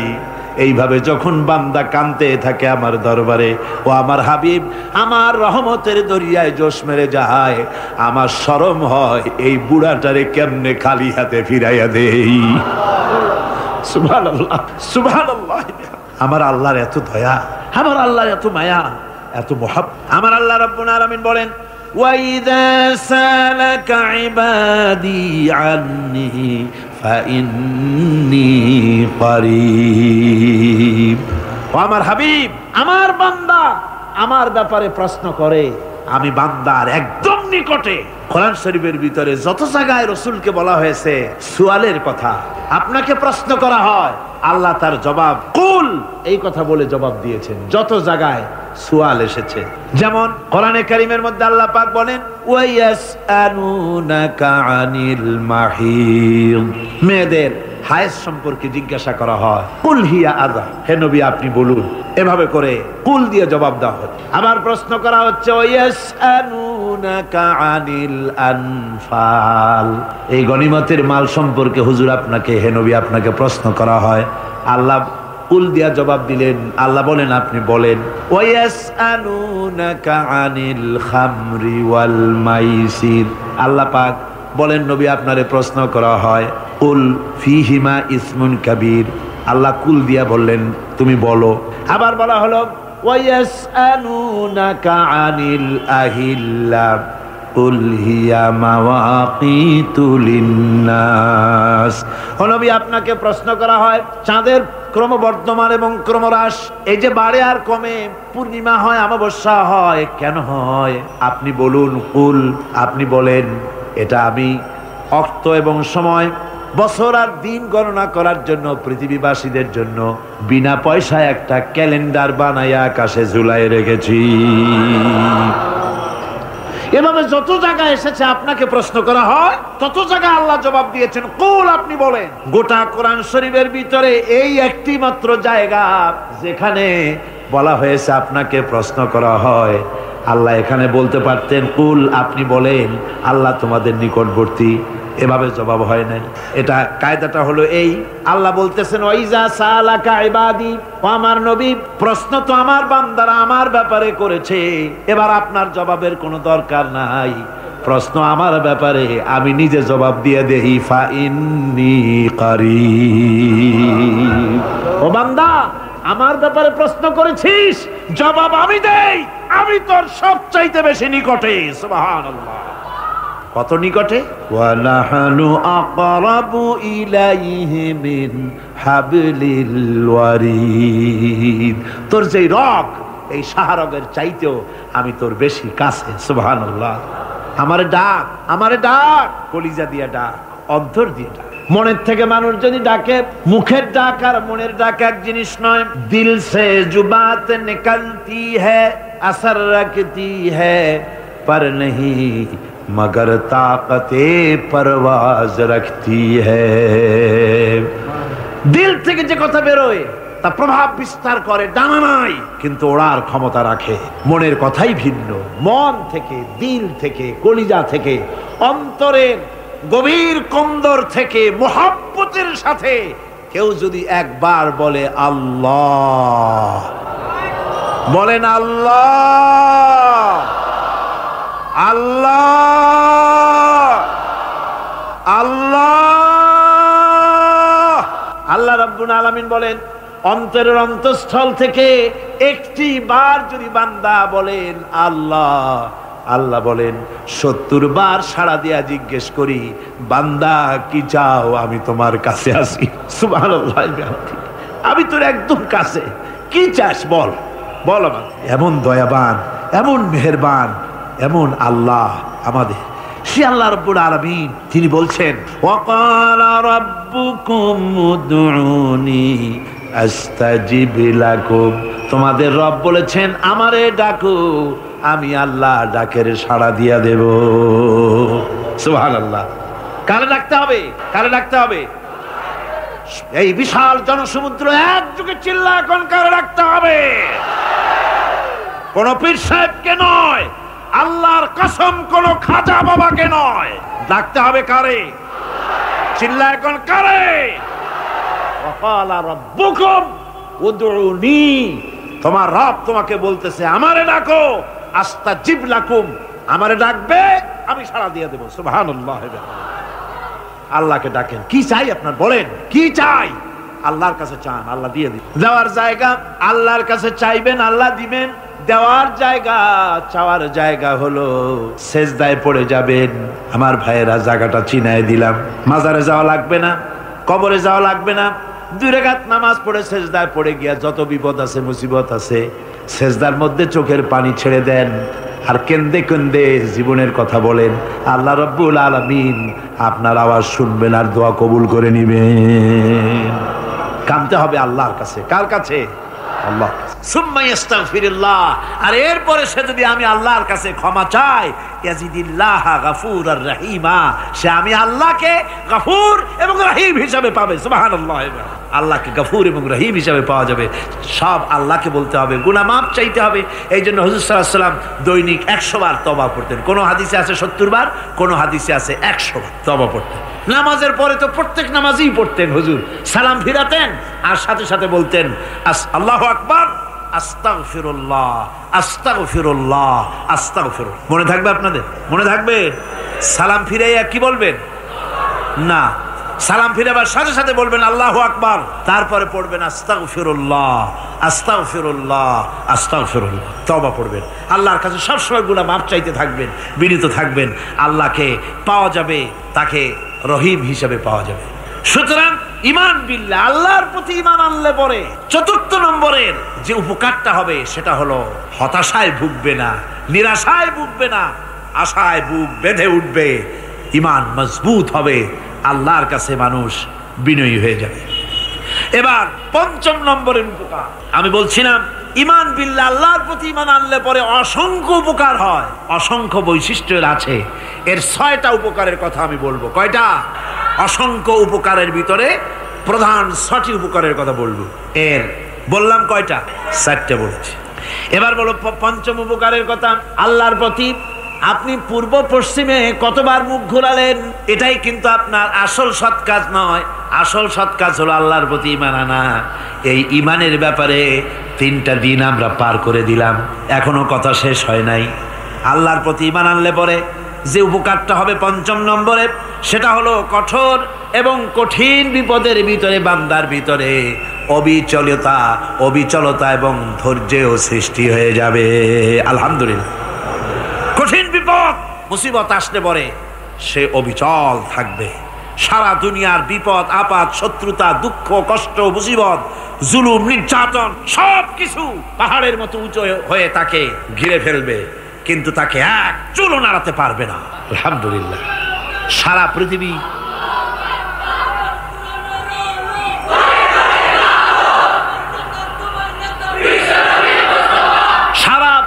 একদিকে আর সে একা একদিকে থাকবে। বিরোধিতা তো হবেই, বিপদ তো আসবেই। কবি বলতেছেন সাথে জাকা রহা হ্যায় আজল সে তা ইমরোজ, সাথে জাকা রহা হ্যায় আজল সে তা ইমরোজ, চরাগে মুস্তফাবি সে শরারে বুলাবিস। সে আবহমান কাল থেকে শুরু করে মুস্তাফা সাল্লাল্লাহু আলাইহি ওয়াসাল্লামের দীপ শিখার সাথে আবু জেহেল, আবু লাহাবের অগ্নিস্ফুলিঙ্গের টক্কর লেগেই আছে। রাসূলুল্লাহর আল্লাহর দেওয়া এই বিধান, এই দ্বীনের বাতিটা টিম টিম করে জ্বলেছে। আর গোরকি, টর্নেডো, হাজার হাজার মাইল বেগে হেরিকেন এসেছে, গোরকি এসেছে, টর্নেডো এসেছে, টাইফুন এসেছে, কিন্তু এই আলো নিবাইতে পারে নাই। সুবহানাল্লাহ। এই আলো নিবাতে পারে নাই। এই শত্রুতা চিরকালের, নিবাতে পারবে না। কারণ হচ্ছে আল্লাহ রাব্বুল আলামিন বলেছেন ইউরিদুনা লিয়ুতফিউ নূরাল্লাহি বিআফওয়াহিহিম ওয়াল্লাহু মুতিম্মু নূরিহি ওয়ালাউ কারিহাল কাফিরুন। ওরা চায় মুখের ফু দিয়ে আমার আলোকে নিভিয়ে দেবে, কিন্তু আমি আমার আলোকে পূর্ণতা দান করব। তাতে কাফের বেঈমানদের কলজায় যত জ্বালা যন্ত্রণা হোক, আমার দ্বীন কেউ মিটাই দিতে পারবে না। সুবহানাল্লাহ। সুতরাং বিপদে অবিচলতা আসবে, সে অটল হবে, মজবুত হবে। কোরআনে কারীম বলতেছে ওয়া কাযালিকা জাআলনা লিকুল্লি নাবিয়্যিন আদুওয়াম মিনাল মুজরিমিন। এই পৃথিবীতে এমনি করে আমি সকল নবীদের শত্রু বানিয়েছি, সব পাপিষ্ঠ অপরাধীদেরকে। নবীদের সাথে বিরোধিতা করেছে কারা? পাপিষ্ঠরা আর অপরাধী। আজও খুঁজে দেখে, আজও ইসলামী আন্দোলনের বিরোধিতা যারা করে সবগুলি কি পাপিষ্ঠ? সত্য কিনা কর? ইসলামী আন্দোলনের বিরোধিতা যারা করে, হিসাব করে, চোখ দিয়ে তাকায় দেখেন, খুঁজে দেখেন তাদের নামগুলি। মদখোর, জিনাকার, বদমাশ, চোর, হাইজাকার, বেনামাজি, লুটেরা, মিথ্যাবাদী, সবচাইতে সমাজের নিকৃষ্ট লোকগুলি ইসলামের বিরোধিতা করে।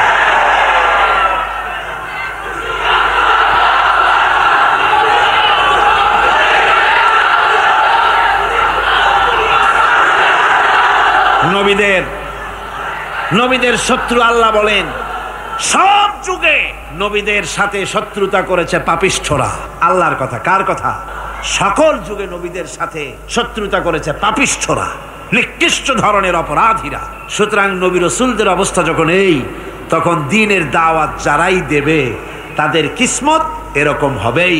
এই বাধার মোকাবেলা তাদেরও করতে হবে। এই যে বাধাটা আসে, এই যে মারে, অপরাধ কি? এই যে তারা চোর বা ডাকাত যাদের মারা হয়। আল্লাহ রাব্বুল আলামিন বলেন অপরাধ হলো ওয়ামা নাকামু মিনহুম ইল্লা আইয়ুমিনু বিল্লাহিল আজিজিল হামিদ। অপরাধ হচ্ছে ইমানদার লোকদের উপরে নির্যাতন চালিয়েছে, অন্য কোনো কারণে নয়। কারণ একটাই, তারা আল্লাহর জমিনে আল্লাহর দ্বীন প্রতিষ্ঠা করতে চেয়েছে, আর কোনো অপরাধ না। জমিন আল্লাহর, জমিন কার? এই বিশাল জনসমুদ্র গর্জে উঠুন একযোগে, বলুন জমিন কার? আইন চলবে কার? এখানেই সংঘর্ষ বেঁধেছে আবহমান কাল ধরে। মানুষ অত্যাচারিত হয়েছে, সাহাবায়ে কেরাম অত্যাচারিত হয়েছেন। বুখারী শরীফের হাদিসে এসেছে রাসূল করিম সাল্লাল্লাহু আলাইহি ওয়াসাল্লামের কাছে হযরতে খাব্বাব গিয়ে উপস্থিত হয়েছিলেন। হযরতে খাব্বাব বলেন, হাদিসটা এভাবে লেখা হয়েছে বুখারীতে, ওয়ান খাব্বাব বিন আরিদ রাদিয়াল্লাহু তাআলা আনহু ক্বালা শাকাউনা ইলা রাসূলিল্লাহি সাল্লাল্লাহু আলাইহি ওয়াসাল্লাম ওয়া হুয়া মুতাওয়াসসাদুন বুরদাতুন লাহু ফি জিল্লিল কাবা। রাসূলুল্লাহর কাছে গেলাম, কাবা শরীফের কাছে গিয়া দেখি নবীজি একটা চাদর গায়ে দিয়ে তিনি আরাম ফরমাচ্ছিলেন কাবা শরীফের ছায়ায়। সেখানে গিয়ে বললাম, আলা তাস্তানসিরু লানা আলা তাদউ লানা ইয়া রাসূলুল্লাহ, হে আল্লাহর রাসূল, আপনি কি আমাদের জন্য আল্লাহর কাছে দোয়া চাইবেন না? আপনি কি আল্লাহর কাছে আমাদের জন্য সাহায্য চাইবেন না? আমাদের লোকগুলিকে, মুসলমানগুলিকে মারতে মারতে তো শেষ করে ফেলে দিল। তারা আমাদের সুমাইয়াকে মারলো, আমাদের খাব্বাবকে উটের সাথে পায়ের দড়ি লাগায় টানলো, আমাদের খোবায়েবকে তারা আগুনের উপরে চিৎ করে শোয়ায় রাখলো, না খায় রাখতেছে, মারতেছে। কষ্টে তো শেষ হয়ে গেলাম, হুজুর আপনি কি আমাদের জন্য দোয়া করবেন না? হাদিস শরীফে এসেছে, নবীজি উঠে বসলেন সোজা হয়ে। নবীজি বলেন, ও আমার সাহাবী, ও খাব্বাব, শোনো, তোমাদের আগে এই পৃথিবীতে যারা দ্বীনের দাওয়াত দিতে এসেছিলেন তাদেরকে সমকালীন রাষ্ট্রশক্তি, সমাজ শক্তি তাদেরকে ধরতো। ফায়ুখাজুর রাজুলো, তাদেরকে তারা ধরতো। ফায়ুহফারু লাহু ফিল আরদ, আর তার জন্য জমিনের ভিতরে কবর বানাইতো। ওই কবর ফায়ুজালু ফিহা, ওই কবরের ভিতরে তাকে কোমর পর্যন্ত গেড়ে দিত। সুম্মা ইউতা বিল মানশার, এরপরে করাত আনতো। ফায়ুদাউ আলা রাসিহি, এরপরে ওই করাত তার মাথার উপরে রাখতো। ফায়ুজালু নিসফাইন, এরপরে করাত দিয়া চিরে জীবিত মানুষটারে দ্বিখণ্ডিত করে ফেলে দিত। মা ইয়াসুদ্দুহু যালিকা আন দীনিহি, ও আমার খাব্বাব, এত কষ্ট দেওয়ার পরেও সেই যুগের কোন মুসলমানকে, দ্বীনের দায়ীদেরকে আল্লাহর দ্বীন থেকে এক চুলো তারা সরাই দিতে পারে নাই, এক চুলো সরাতে পারে নাই। ওয়াল্লাহি, ও খাব্বাব, আমি আমার আল্লাহর নামে কসম করে বলছি, লা ইউতাম্মান্নাল্লাহু হাযাল আমরা হাত্তা ইয়াসিরার রাকিবু মিন সানা ইলা হাযরামাউত। আমি কসম করে বলি, আল্লাহ রাব্বুল আলামিনের এই সানা থেকে হাযরামাউত পর্যন্ত লোকেরা যাতায়াত করবে, সুন্দরী রমণীরা গমন করবে, সদাগরেরা যাতায়াত করবে, টাকা নিয়া পয়সা নিয়া যাতায়াত করবে। তাদের মনের মধ্যে লুটের ভয়, টাকার ভয়, চুরির ভয়, ডাকাতির ভয়, জেনার ভয়, হত্যার ভয়, ধর্ষণের ভয়, কোনো ভয় থাকবে না। লা ইয়াখাফু ইল্লাল্লাহ, আল্লাহ ছাড়া কোনো ভয় থাকবে না। এমন একটা সমাজ, এমন একটা সময় আসবে। ওয়ালাকিন্নাকুম তাস্তাজিলুন, অথচ খুব তাড়াহুড়ো তোমরা করতেছো। তাড়াহুড়ো করো না, সময় আসবে ইনশাআল্লাহ। আর সে সময় আসছিল মদিনায়, আসে নাই? আসে নাই? সুতরাং আজও চট্টগ্রামের এই বিশাল জনসমুদ্রকে বলতে চাই, নির্যাতন, স্বৈরাচার, জুলুম, অত্যাচার, হত্যাকাণ্ড যা কিছু ঘটতেছে, ধৈর্য ধরুন, আন্দোলনে শরীক হন, জান বাজি রাখুন। এ বাংলাদেশেও আগামী যে পার্লামেন্ট হবে, আগামী জাতীয় নির্বাচনে যে পার্লামেন্ট তৈরি হবে, ইনশাআল্লাহ সেই পার্লামেন্ট হবে কোরআনের পার্লামেন্ট, ইনশাআল্লাহ।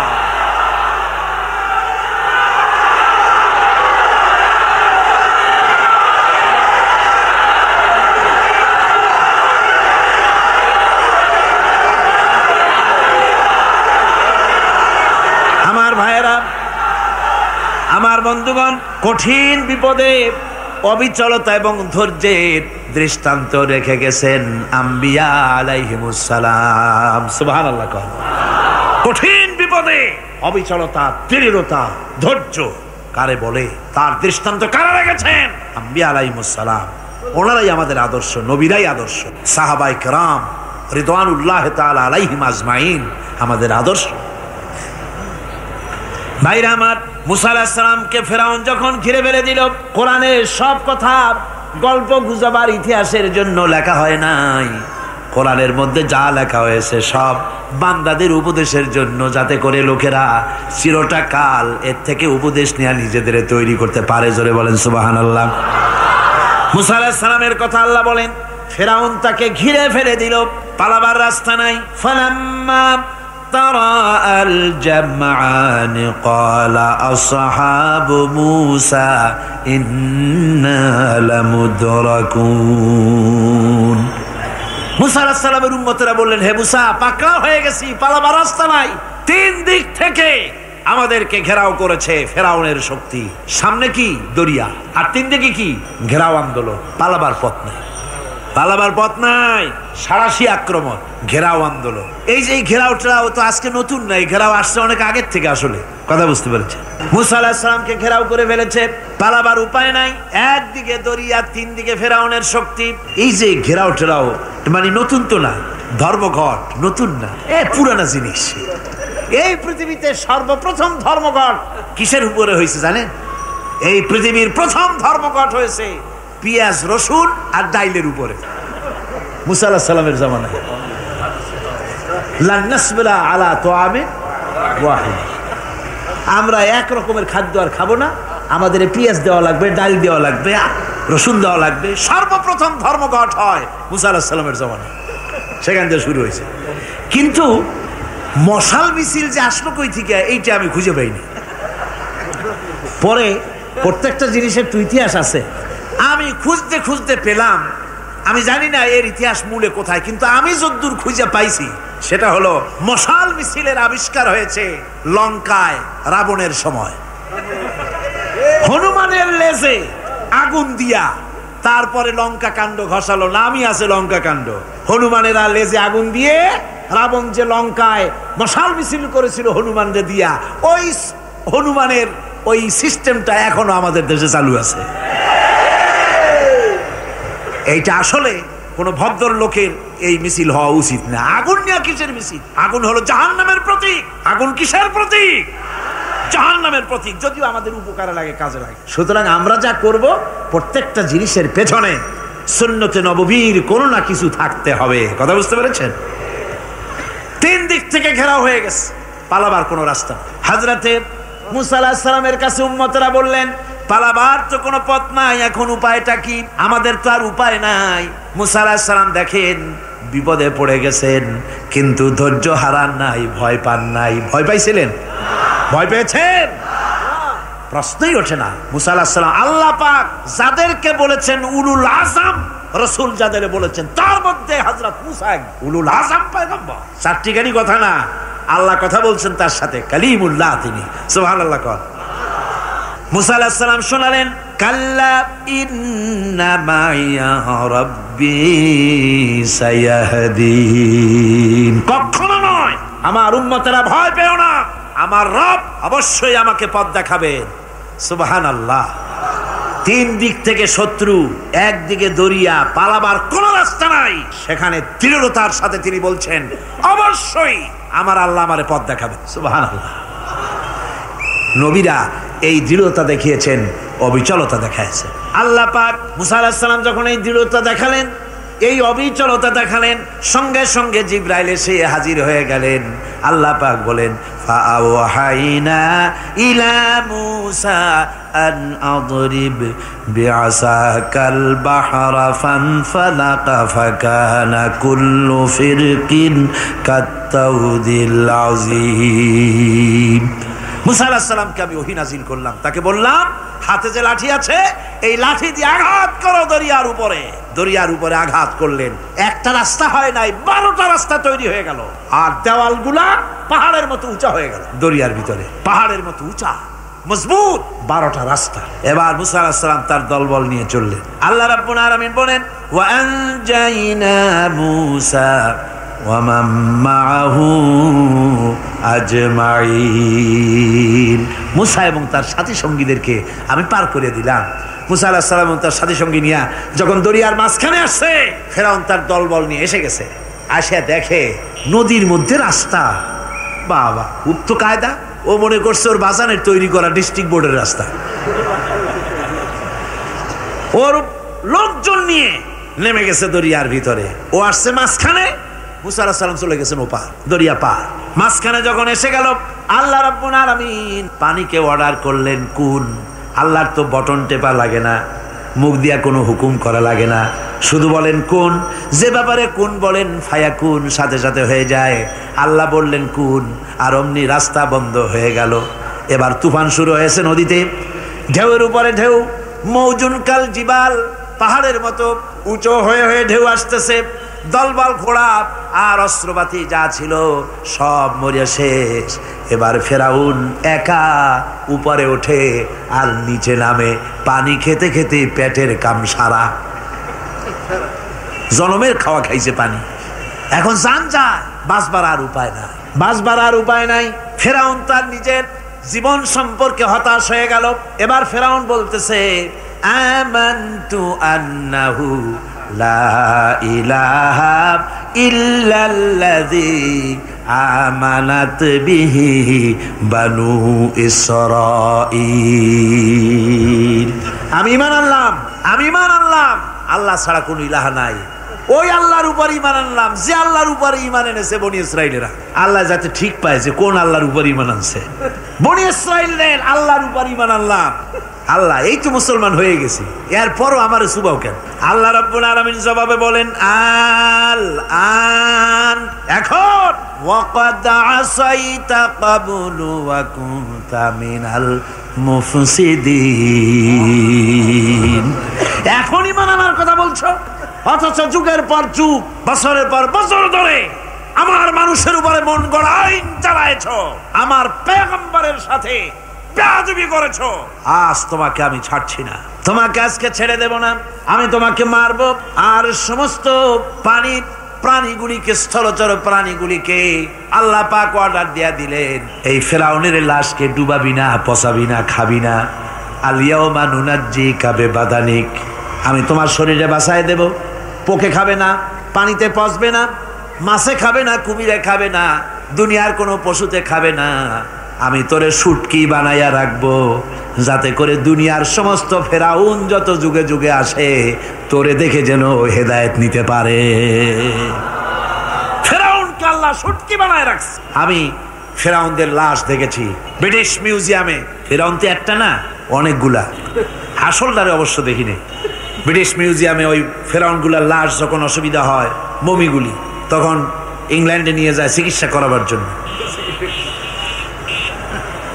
চোখ টোক আছে গর্তের ভিতরে, তারপরে চামড়া টামড়া হাড়ের সাথে মিশানো, ওইভাবে চেহারা দেখলে মনে হয় যে সত্যি ফেরাউনিগুলো।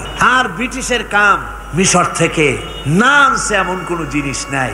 আমি সেখানে এক বক্তৃতা বলছিলাম, আপনারা এদের এখন সভ্য, এদের এখন ভদ্র, এরা হলো ইন্টারন্যাশনাল চোর। ওরা সারা দুনিয়া চুরি করেছে। লন্ডনে বক্তৃতা করেছি, সারাটা দুনিয়া চুরি করছে, আমাদের দেশকে শোষণ করেছে। এই বিশাল ভূভাগকে শোষণ করে ইংল্যান্ডের দ্বীপটাকে তারা সাজাইছে। তারা ময়ূর সিংহাসনের, শাহজাহানের ময়ূর সিংহাসনের ময়ূরের বাম চোখে কোহিনূর মণি লাগাইছিলেন। শাহজাহান ময়ূরের ডান চোখে কোহিনূর মণি লাগায় নাই। কোহিনূর মণির অনেক দাম, আমি দেখে এসেছি মণি। এখন সেটা কুইন এলিজাবেথের মুকুটে শোভা পাচ্ছে। সেই মণি এমনি বলে প্রবাদে 7 রাজার ধন 1 মাণিক্য, বলেন এরকম অনেক দাম। শাহজাহান দেখালেন, আমি মুসলমান, আমার কাছে এটার দাম নাই, এই জন্য ময়ূরের ডান চোখে লাগালাম না, বাম চোখে লাগাই দিলাম। এইটারে চুরি করছে। তারপরে মিশর থেকে, মিশরের মমি চুরি করেছে, জুতা চুরি করছে, ছাতি চুরি করছে, পিসা চুরি করেছে। আমি বললাম, এগুলা কি ভদ্রলোক নাকি? এরা জুতা চোর, পিসা চোর, লাঠি চোর, সব চুরি করেছে। যাই দেখেন ব্রিটিশ মিউজিয়ামের মধ্যে সব দুনিয়ার চুরি করা জিনিস নিয়ে তারা মানুষকে দেখাইয়া পয়সা অর্জন করছে। টিপু সুলতানের তরবারিটা পর্যন্ত চুরি করেছে। আজও পর্যন্ত ব্রিটিশ মিউজিয়ামে টিপু সুলতানের তরবারিটা আছে, আমি তরবারিটা দেখে এসেছি। আমার বন্ধুগণ, বলতেছিলাম যে পৃথিবীতে আল্লাহ রাব্বুল আলামিন নবীরা তাদের চরিত্র দিয়ে বিপদের মোকাবেলা করে, দুনিয়ার সামনে কঠিন বিপদের মোকাবেলা করে অবিচলতা, দৃঢ়তা দেখায় গেছেন যে কেমন করে এই পৃথিবীতে বিপদের সামনে মোকাবেলা করতে হয়।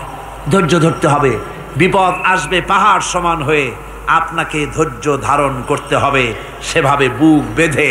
যেহেতু এটা যদি বিশ্বাস হয় যে আমার কিসমতে যা আছে তার থেকে বেশি কিছু হবে না, তাহলেই আপনার ধৈর্য আসবে, ভয় পাবেন না। কথা ঠিক কিনা কন? এবারে হযরত হুদ আলাইহিস সালাম সম্পর্কে আল্লাহ রাব্বুল আলামিন বলেন, হযরতে হুদকে যখন ষড়যন্ত্র হলো, কাফির বেঈমানেরা তাকে মেরে ফেলার জন্য যখন সরকারি ষড়যন্ত্রে লিপ্ত হয়ে গেল, হযরতে হুদ সমাজের এই চ্যালেঞ্জের মোকাবেলা করলেন। হযরত হুদ বলেন, ফাকিদুনি জামিআন সুম্মা লা তুনজিরুন ইন্নী তাওয়াক্কালতু আলাল্লাহি রাব্বি ওয়া রাব্বিকুম। তোমরা তোমাদের ষড়যন্ত্র আমার বিরুদ্ধে যত পারো আমার বিরুদ্ধে ষড়যন্ত্র চালাও, এতটুকুন আমার অবকাশ দিও না। আমি এমন আল্লাহর উপরে ভরসা করেছি যার হাতের ভিতরে তোমাদেরও জান আর আমারও জান। যা পারো তাই করো। সরকার সমস্ত শক্তি একত্রিত হয়ে আমার মোকাবেলা করো। একদিকে হুদ আলাইহিস সালাম, আর একদিকে গোটা জাতি। হযরত হুদ ভয় পায় নাই। সুবহানাল্লাহ। কোন ঈমান বিল্লাহ মানুষের কলিজাকে এভাবে শক্ত করে দেয়। কোন আলহামদুলিল্লাহ। এবারে এই বিপদের, কঠিন বিপদের মোকাবেলা করে আমার রসুল যে প্রমাণ দিয়া গেলেন, আমার রসুল যে কঠিন বিপদের মোকাবেলা করলেন, ভাইয়ের আমার, হিজরতের রাতে সওর পাহাড়ের ভিতরে যখন তিনি আশ্রয় নিলেন, হযরতে আবু বকরের সাথে ছিলেন। হযরতে আবু বকর রাদিয়াল্লাহু তাআলা আনহু বলেন, হুজুর আপনি দাঁড়ান, এটা তো পাহাড়িয়া গুহা, গুহার ভিতরে সাপ থাকতে পারে, বিচ্ছু থাকতে পারে, আমি আগে ঢুকি, বিপদ যদি হয় আমার উপর থেকে হয়ে যাক। গুহার ভিতরে নেমে গুহা সাফ করলেন। এরপরে হুজুরকে ডাকলেন, হুজুর তাশরীফ নিলেন গুহার ভিতরে। এরপরে হুজুর বললেন, আবু বকর পাহাড়ে হেঁটে হেঁটে 2-3টা পাহাড় পাড়ি দিয়া যাওয়া লাগে সৌর পাহাড়ে। মদিনার সোজা রাস্তা হুজুর ধরেন নাই, মেসফালার পথ দিয়া জাবালে কেদোয়ার উপর দিয়া 3টা পাহাড় পাড়ি দিয়া তারপরে হুজুর গেলেন সৌর পাহাড়ে। গুহার ভিতরে হুজুর তাশরীফ নিলেন। বললেন, আবু বকর তুমি বসো, তোমার উরুর উপরে মাথা রেখে আমি একটু আরাম করি। হযরতে আবু বকর বসলেন, হুজুর তার উরুর উপরে মাথা রেখে ঘুমায় গেলেন। আর এরপরে কাফির বেঈমানেরা তালাশ করতে করতে কাফেরেরা এসে গেল পায়ের চিহ্ন দেখে দেখে গর্তের কাছে। হযরত আবু বকর ভয়তে কেঁদে ফেললেন, আহারে আর তো উপায় নাই, এবার তো ধরা পড়ে গেছি, এবার নবীজিকে মেরে ফেলে দেবে। নবীর মহব্বতে, নিজের মহব্বতে নয়, নবীর মহব্বতে কাঁদতেছিলেন। হুজুর বলেন, হুজুরের ঘুম ভেঙে গেল। বলো, আবু বকর কাঁদো কেন? ছেলের কথা, মেয়ের কথা, বিবির কথা, বাড়ির কথা মনে পড়লো নাকি? হযরত আবু বকর বলেন, ইয়া রাসূলুল্লাহ, আল্লাহর কসম করে বলি, যেদিন ঈমান এনেছি এই কলিজার ভিতরে মা বাপ, স্ত্রী, পুত্র, পরিজন, এমনকি আমার নিজের জীবনের চাইতে আপনারে বেশি ভালোবাসি। তা কান্দো কেন, কান্দো কেন? হযরত আবু বকর বলেন, হুজুর ধরা পড়ে গেছি, কাফেররা এসে গেছে গর্তের কাছে, তাকালি আমাদের দেখতে পাবে, আমরা তো মাইনরিটি, ওরা তো মেজরিটি, আমরা তো ধরি মারি ফেলাই দেবে, আপনাকে মেরে ফেলে দেবে, এই জন্য কাঁদি। আল্লাহ রাব্বুল আলামিন হুজুর তখন কি দৃঢ়তা, কি অবিচলতা, কি ধৈর্যের পাহাড় সম মনোবৃত্তি তখন দেখালেন। আল্লাহ কোরআন শরীফে চিরকাল যাতে মানুষেরা হেদায়েত নিতে পারে সেজন্য হুজুরের কথা উঠায় দিলেন কোরআনে। আল্লাহ পাক বলেন, ইযহুমা ফিল গার ইয ইয়াকুলু লিসাহিবিহি লা তাহজান ইন্নাল্লাহা মা'ানা। ও বন্ধু, ভয় পেও না, আল্লাহ আমাদের সাথে আছেন। সুবহানাল্লাহ। আল্লাহ আমাদের সাথে আছেন, আমরা মাইনরিটি নই, আমরাই মেজরিটি। আল্লাহ আছে আমার সাথে, ভয় পাওয়ার কোনো কারণ। সুবহানাল্লাহ। আল্লাহ পাক বলেন, ফাআনসালাল্লাহু সাকিনাতাহু আলাইহি ওয়া আইয়াদাহু বিজুনুদিন লাম তারাওহা। আমি এদের অন্তরের ভিতরে আমি শান্তি নাজিল করে দিলাম, প্রশান্তি দিয়া দিলাম, আর আমি সাহায্য করলাম, আর এমন সব সৈন্য পাঠায় দিলাম যে সৈন্যগুলি তোমরা দেখতে পাও নাই। সুবহানাল্লাহি ওয়া বিহামদিহি। ভাইরা আমার, রাসূল করিম সাল্লাল্লাহু আলাইহি সাল্লাম এই বিপদের মাঝে, চরম বিপদের মাঝে অবিচলতা, দৃঢ়তা, কঠিন আত্মনির্ভরতা দেখিয়েছেন। এগুলি হলো ঈমানের 5 নম্বরের উপকারিতা। আল্লাহর প্রতি ঈমান আনলে এভাবে পাহাড় সম ঈমান মজবুত হয়ে যায়। জেলের পরোয়া করি না, ফাঁসির পরোয়া করি না, শহীদ হওয়ার পরোয়া করি না, মেরে ফেলে দেবে, উড়ায় দেবে, হত্যা করবে, পরোয়া করি না। পরোয়া করি কেবলমাত্র কাকে? জোরে বলেন, কারে? এইরকম মুসলমান হাজার হাজার লাখ লাখ দরকার নাই, 313 জন যথেষ্ট। কয়জন যথেষ্ট? 313 জন যথেষ্ট। বদরে যারা জান দিয়ে, মাল দিয়ে দ্বীনকে প্রতিষ্ঠিত করেছিলেন, এরকম 313 জনই যথেষ্ট ছিল আল্লাহর দ্বীনকে কায়েম করার জন্য। যদি রক্ত দেওয়া লাগে তাহলে এই বিশাল জনসমুদ্রকে প্রশ্ন করি, ভয় পাবেন? রক্ত দিতে পারবেন? যদি জেলে যাওয়া লাগে যেতে পারবেন? যদি শহীদ হতে হয় তাও কি পারবেন? এই দৃঢ়তা, এই অবিচলতা, এই ঈমান, এই ধৈর্য শিক্ষা দেয়, এই উপকার করে। ঈমান বিল্লাহ, আল্লাহর প্রতি ঈমান আনলে এভাবে পাহাড়ের মতো শক্ত হয়ে যায় কলিজা। কোন আলহামদুলিল্লাহ। আমার বন্ধুগণ, এবার আমি বলবো সর্বশেষ উপকারের কথাটা বলি, মোনাজাত ছেড়ে দেব। কয়টার কথা বলছিলাম? উপকার ছয়টা উপকারের কথা বলেছি। অনেকগুলি বৈশিষ্ট্য, অনেকগুলি উপকারের মধ্যে আল্লাহর প্রতি ঈমানের 6টা উপকারের কথা 5টা বলা হয়ে গেছে। এবার 6ষ্ঠ নম্বর এবং শেষ নম্বর, এটা হচ্ছে আল্লাহর প্রতি ঈমান আনলে পরে তার দ্বারা সবচাইতে বেশি ফায়দা পায় সমাজ এবং রাষ্ট্র। কোন আলহামদুলিল্লাহ, কোন আলহামদুলিল্লাহ।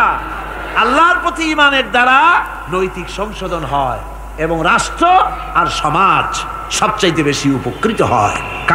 কারণ হলো ঈমানদার ব্যক্তি আল্লাহর প্রতি যে ঈমান এনেছে তার মনের মধ্যে ধারণা এটা হয়, আমার কোনো কাজ তো গোপন থাকে না।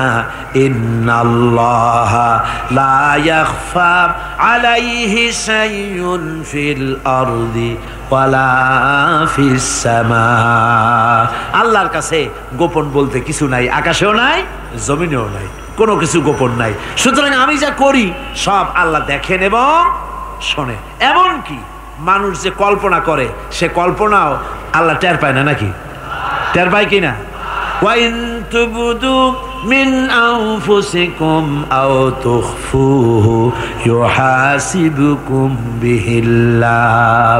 মনের ভিতরে যে কল্পনা করো, আল্লাহ পাক বলেন এ কল্পনারও হিসাব আমি রব্বুল আলামিন তোমার কাছ থেকে নেব। ফায়ুআযযিবু মান ইয়াশাউ, যারে খুশি শাস্তি দেব আর যারে খুশি আমি মাফ করে দেব। জোরে বলেন সুবহানাল্লাহ। ফায়াগফিরু লিমান ইয়াশা ওয়া ইউআযযিবু মান ইয়াশা, যারে খুশি মাফ করব, যারে খুশি শাস্তি দেব। কল্পনারও হিসাব নেব। এই কথা মুমিনের যদি জানা থাকে তাহলে আর তার কোনো চিন্তা থাকে না, তার নৈতিক চরিত্র ভালো হয়ে যায়। কোন সুবহানাল্লাহ। মোনাজাতের কথা শুনে গতকাল বলছিলাম যে মোনাজাতের কথা শুনে যারা হাঁটে, আমি বুঝি না, আমার বুঝে আসে না যে এটা কেমন ধরনের নৈতিকতা। আপনি আপনার বিবেককে কি বুঝান? এই বিশাল জনসমুদ্র নিয়ে আল্লাহর কাছে হাত তুলবো, দোয়া করব, মোনাজাত করব, এই লোভ সম্বরণ করেন কি করে? আশ্চর্য কথা, আশ্চর্য কথা। আমার বন্ধুগণ, ঈমানদার লোক, আল্লাহর প্রতি ঈমান আসলে পরে সমাজ উপকৃত হয়, রাষ্ট্র উপকৃত হয়ে যায়। যেহেতু বান্দা জানে আমি দায়িত্বহীন কোনো কথা বলতে পারবো না, দায়িত্বহীন কোনো কাজ করতে পারবো না। আল্লাহ পাক বলেছেন, মা ইয়ালফিজু মিন কাউলিন ইল্লা লাদাইহি রাকিবুন আতীদ। বান্দা এমন কোনো কথা বলে না যে কথা আমার ফেরেশতারা রেকর্ড করে না রাখে। কাজী মুমিন ব্যক্তি আল্লাহর ভয়তে দায়িত্বহীন কথা বলবে না। নির্বাচন আসতে পরে রাস্তা সোনা দিয়ে বান্দায় দেব, এই করব সেই করব, না খাইয়া কেউ মরবেন না। আসে না? নির্বাচনের সময় সেরাগালি বদনারা মঞ্চে দাঁড়িয়ে কত বড় বক্তৃতা করে, ভাইয়ের আমার, বোনের আমার, এবার আমার বোতল মার্কা বাক্স, আপনারা আমাকে ভোট দিয়ে দেশ এবং জাতির আরেকবার 12:30 বাজাইবার সুযোগ দিন। এবার ক্ষমতায় গেলে কেউ না খাইয়া মরবেন না, কিন্তু কি খাইয়া মরবে তাও বলে না। এর মানবতী অর্থ হচ্ছে এই, ওরা যদি ক্ষমতায় যেতে পারে তাহলে বিষ খাইয়া হোক, গুলি খাইয়া হোক, কিছু না কিছু খেয়ে মরতে হবে। একেবারে খালি পেটে মরলে গ্যাস্ট্রিক হওয়ার সম্ভাবনা আছে। ঈমান বিল্লাহ যদি না থাকে, আল্লাহর ভয় যদি না থাকে, তাহলে দায়িত্বহীন কথা বলে। আর আল্লাহর ভয় যদি থাকে তাহলে নৈতিকতার সংশোধন হয়ে যায়, দায়িত্বপূর্ণ কথা বলে, মানুষকে ফাঁকি দেয় না। আমার বন্ধুগণ, আল্লাহ রাব্বুল আলামিন তার বান্দা যারা আল্লাহকে ভয় করে, সে ভয় করা বান্দাগুলির মনের মধ্যেই চিন্তা এসে যায়, আমি যেখানে থাকি না কেন আল্লাহ আমাকে দেখতেছেন, শুনতেছেন, রাতে হোক দিনে হোক, যেখানে আছি আল্লাহ আমারে দেখতেছেন। আল্লাহ পাক বলতেছেন, ওয়া হুয়া মাআহুম ইজ ইউবাইতুনা মা লা ইয়ারদা মিনাল কওলি ওয়া কানা আল্লাহু বিমা ইয়ামালুনা মুহীতা। আল্লাহ পাক বলেন, আমি তো আমার বান্দার নিকটে তখনও থাকি যখন সে গোপনে গোপনে রাতের বেলায় আমার মর্জির খেলাফ পরামর্শ করে। আমার মর্জির খেলাফ পরামর্শ করতেছে রাত্রে, আমি তো তখনও কাছে থাকি, ওটা আমি শুনি। ঈমান যদি আসে তাহলে এই সব কাজ থেকে সে বিরত থাকে। সে যদি কম হয় সেখানেও আল্লাহ, বেশিও যদি হয় সেখানেও আল্লাহ। এমন কোন জায়গা আছে নাকি চিটাগংয়ে যেখানে আপনি একটা আকাম করবেন আর আল্লাহ টের পাবে না? কোন আছে নাকি?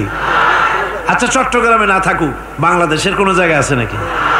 পার্বত্য চট্টগ্রামে যত পাহাড় আছে, উঁচু নিচে জায়গা আছে, ওই জায়গায় বোধহয় আছে নাকি? সারা পৃথিবীতে আছে কোথাও? আল্লাহকে ফাঁকি দেওয়ার জায়গা কোথাও?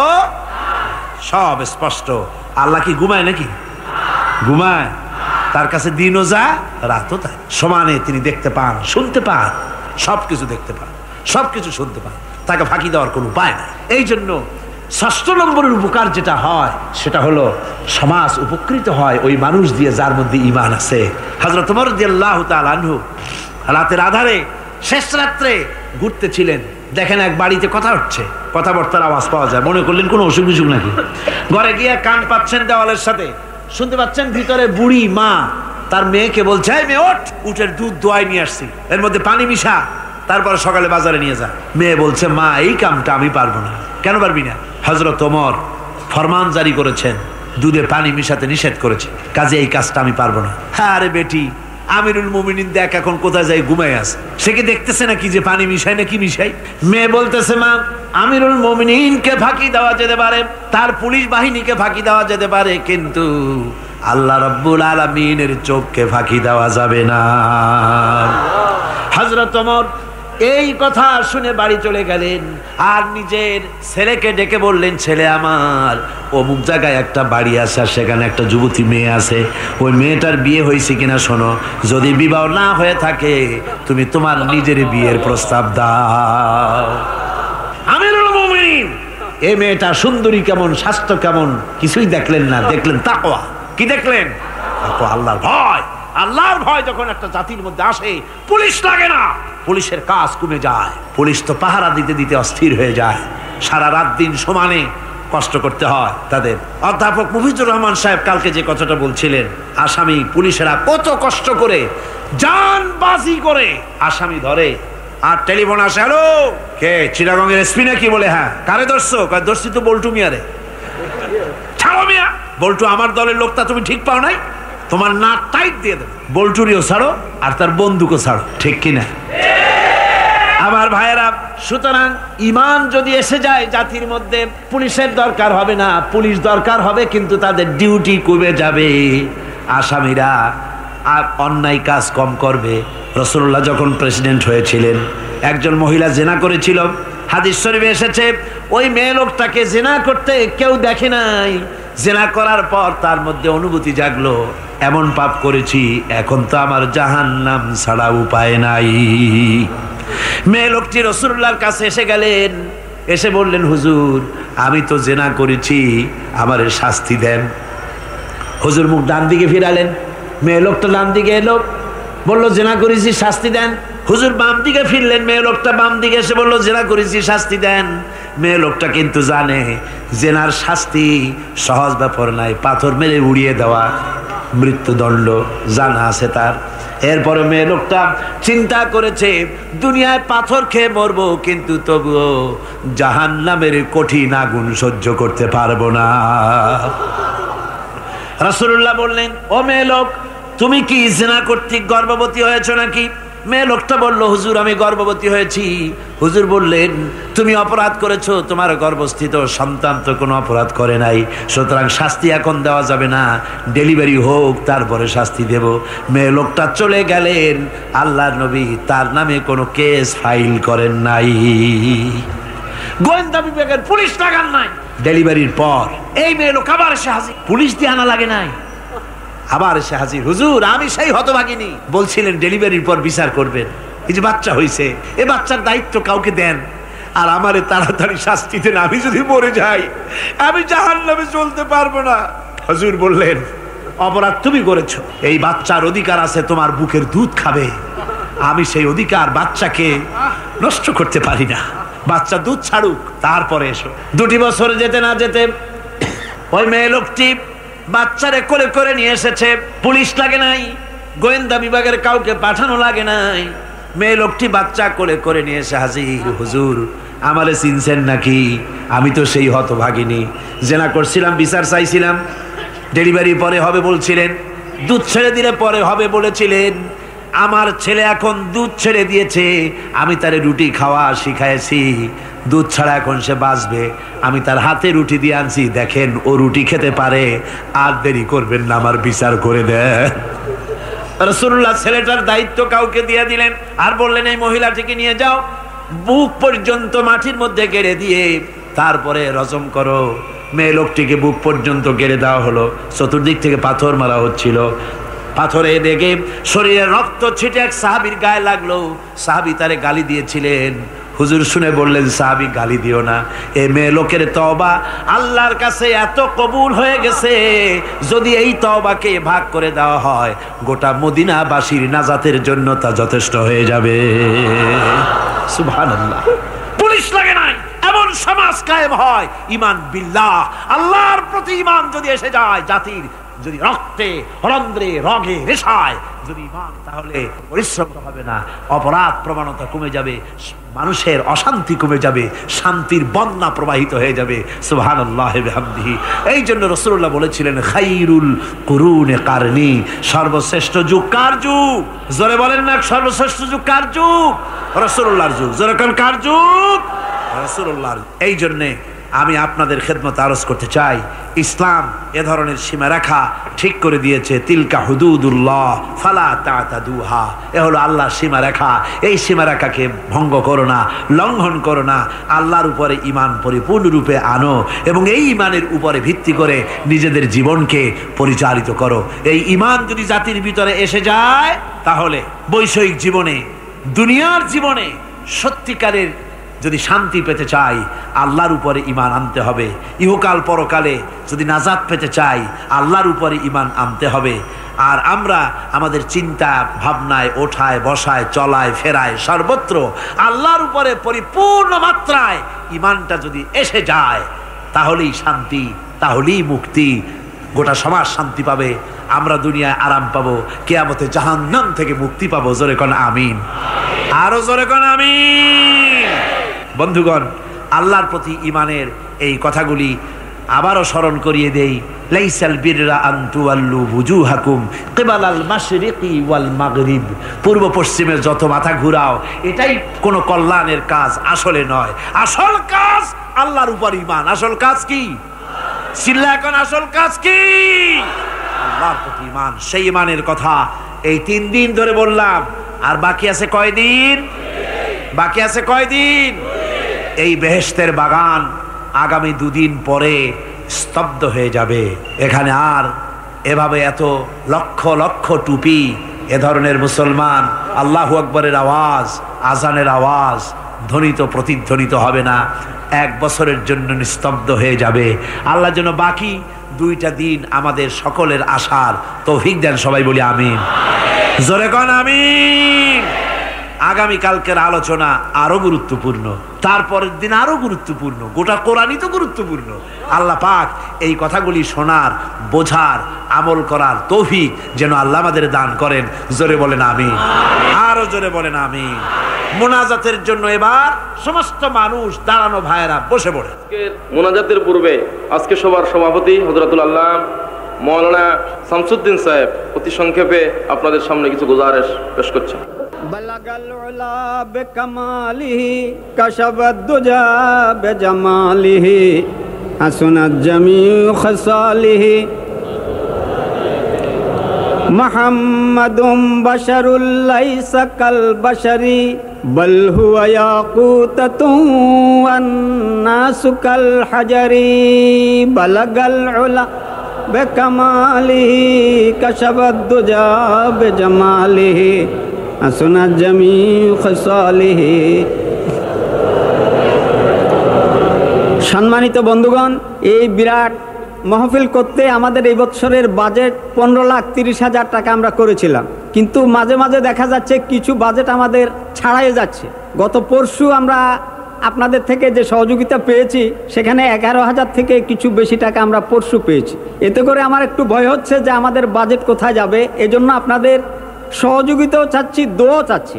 আর যে দোয়াটা আপনারা করেছেন, আমি আবার আপনাদের কাছে দোয়া চাচ্ছি, সেটা হলো মহতারাম মৌলানা সাইদি সাহেবের গলার ব্যাপারে, তার স্বাস্থ্যের ব্যাপারে, তার হায়াতের ব্যাপারে আপনারা মন খুলে দোয়া করবেন, যেন তার আল্লাহ তার গলাকে যেন খুলে দেন, তার কণ্ঠস্বরকে যেন আল্লাহ ঠিক করে দেন, এবং আমাদের চাহিদা অনুযায়ী আমাদের মনের খোরাক যেন তিনি দিতে পারেন।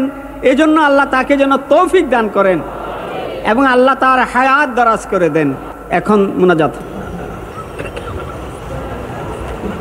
মোনাজাতের পর আজান হবে বা জামাত এশার নামাজ পড়ে আপনারা যাবেন। আর যাওয়ার সময়, আসার সময় আপনারা আল্লাহর নামের ধ্বনি দিতে দিতে যাবেন আর আসবেন। গোটা শহর জুড়ে তাফসীর চলাকালীন চট্টগ্রামের আকাশ বাতাস, গাছপালা, তরুলতা, মানুষ, পুরুষ, নারী সবাই যেন টের পায় যেখানে তাফসীরের মাহফিল হচ্ছে।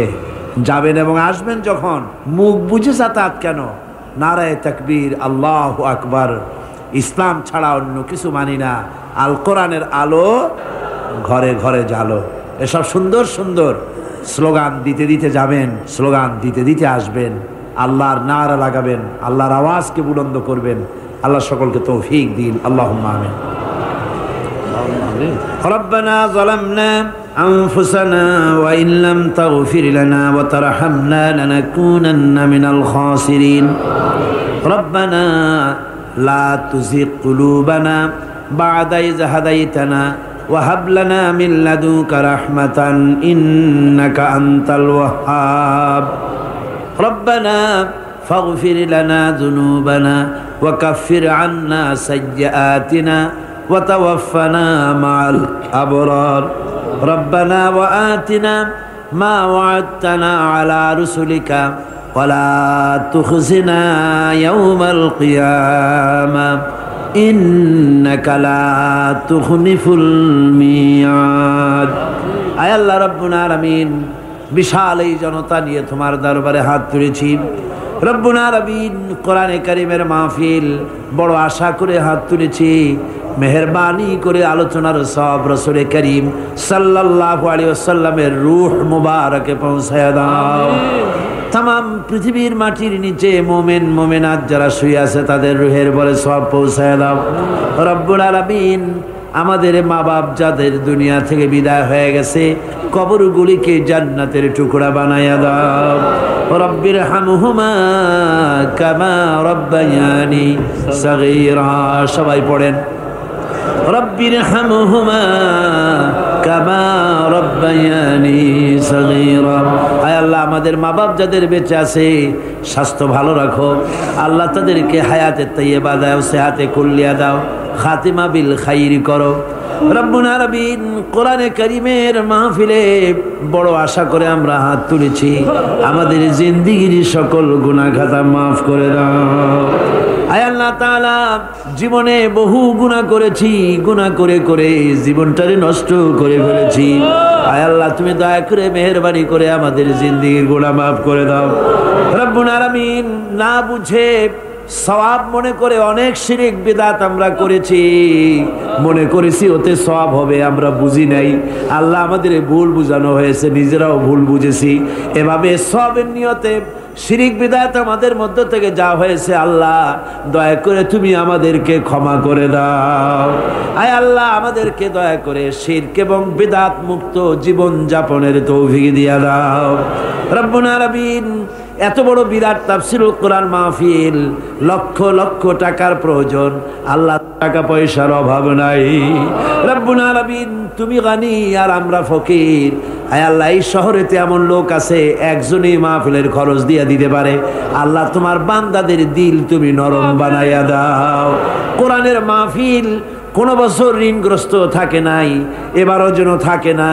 আল্লাহ, বাজের যা আছে তার চাইতে বেশি তুমি মেহেরবানি করে জোগাড় করে দাও রব্বুল আলামিন। আরেকটা দোয়া তোমার দরবারে করি, চেসনিয়া আর বজনিয়া শেষ হয়ে গেল আল্লাহ, ওদের সাথে আমাদের রক্তের সম্পর্ক নাই। ওদের সাথে আমাদের আত্মীয়তার সম্পর্ক নাই, ওদের সাথে আমাদের শুধু ইমানের সম্পর্ক। আয় আল্লাহ, ওদেরকে মেরে মেরে কাফিররা শেষ করে দিল মাবুদ।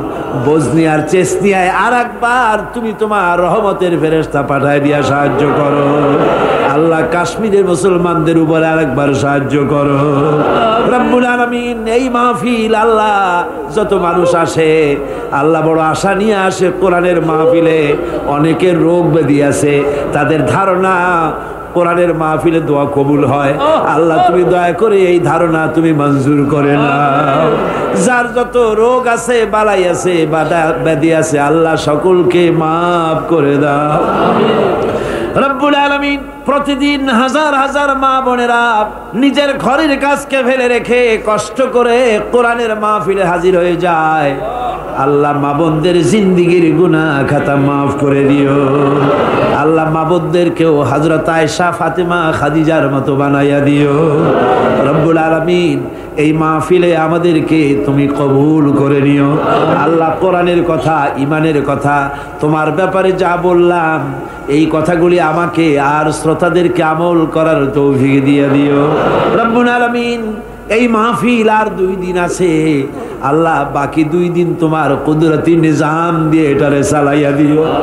এত বড় মাহফিল স্বেচ্ছাসেবক দিয়ে, পুলিশ দিয়ে নিয়ন্ত্রণ করা সম্ভব নয় আল্লাহ। পুরা মাহফিলের দায়িত্ব তুমি নিজে গ্রহণ করো আল্লাহ রব্বুল আলামিন। যার যে মনে কষ্ট আছে আল্লাহ, সকলের কষ্ট তুমি দূর করে দাও আল্লাহ। আয় আল্লাহ, যে কোরআনের কথা বলতেছি তোমার কথা, এই কোরআনের আইন বাংলাদেশে চালু হয়েছে, এই দৃশ্য আমাদের চোখে দেখার তৌফিক দিয়ে দিও আল্লাহ রব্বুল আলামিন। প্রত্যেকের মনের কষ্ট দূর করে দিও রব্বানা তাকাব্বাল মিন্না ইন্নাকা আনতাস সামিউল আলিম ওয়া তুব আলাইনা ইন্নাকা আনতাত তাওয়াবুর রহিম। আয় আল্লাহ, আরেকটা দোয়া করি, বাংলাদেশে বড় রকমের রাজনৈতিক সংকট চলতেছে আল্লাহ। দেশ কোন দিকে যাচ্ছে, কি হবে আমরা কিছুই বুঝি না। আল্লাহুম্মা লা তুসাল্লিত আলাইনা মান লা ইয়ারহামুনা, আল্লাহুম্মা লা তুসাল্লিত আলাইনা মান লা ইয়ারহামুনা, আল্লাহুম্মা লা তুসাল্লিত আলাইনা মান লা ইয়ারহামুনা।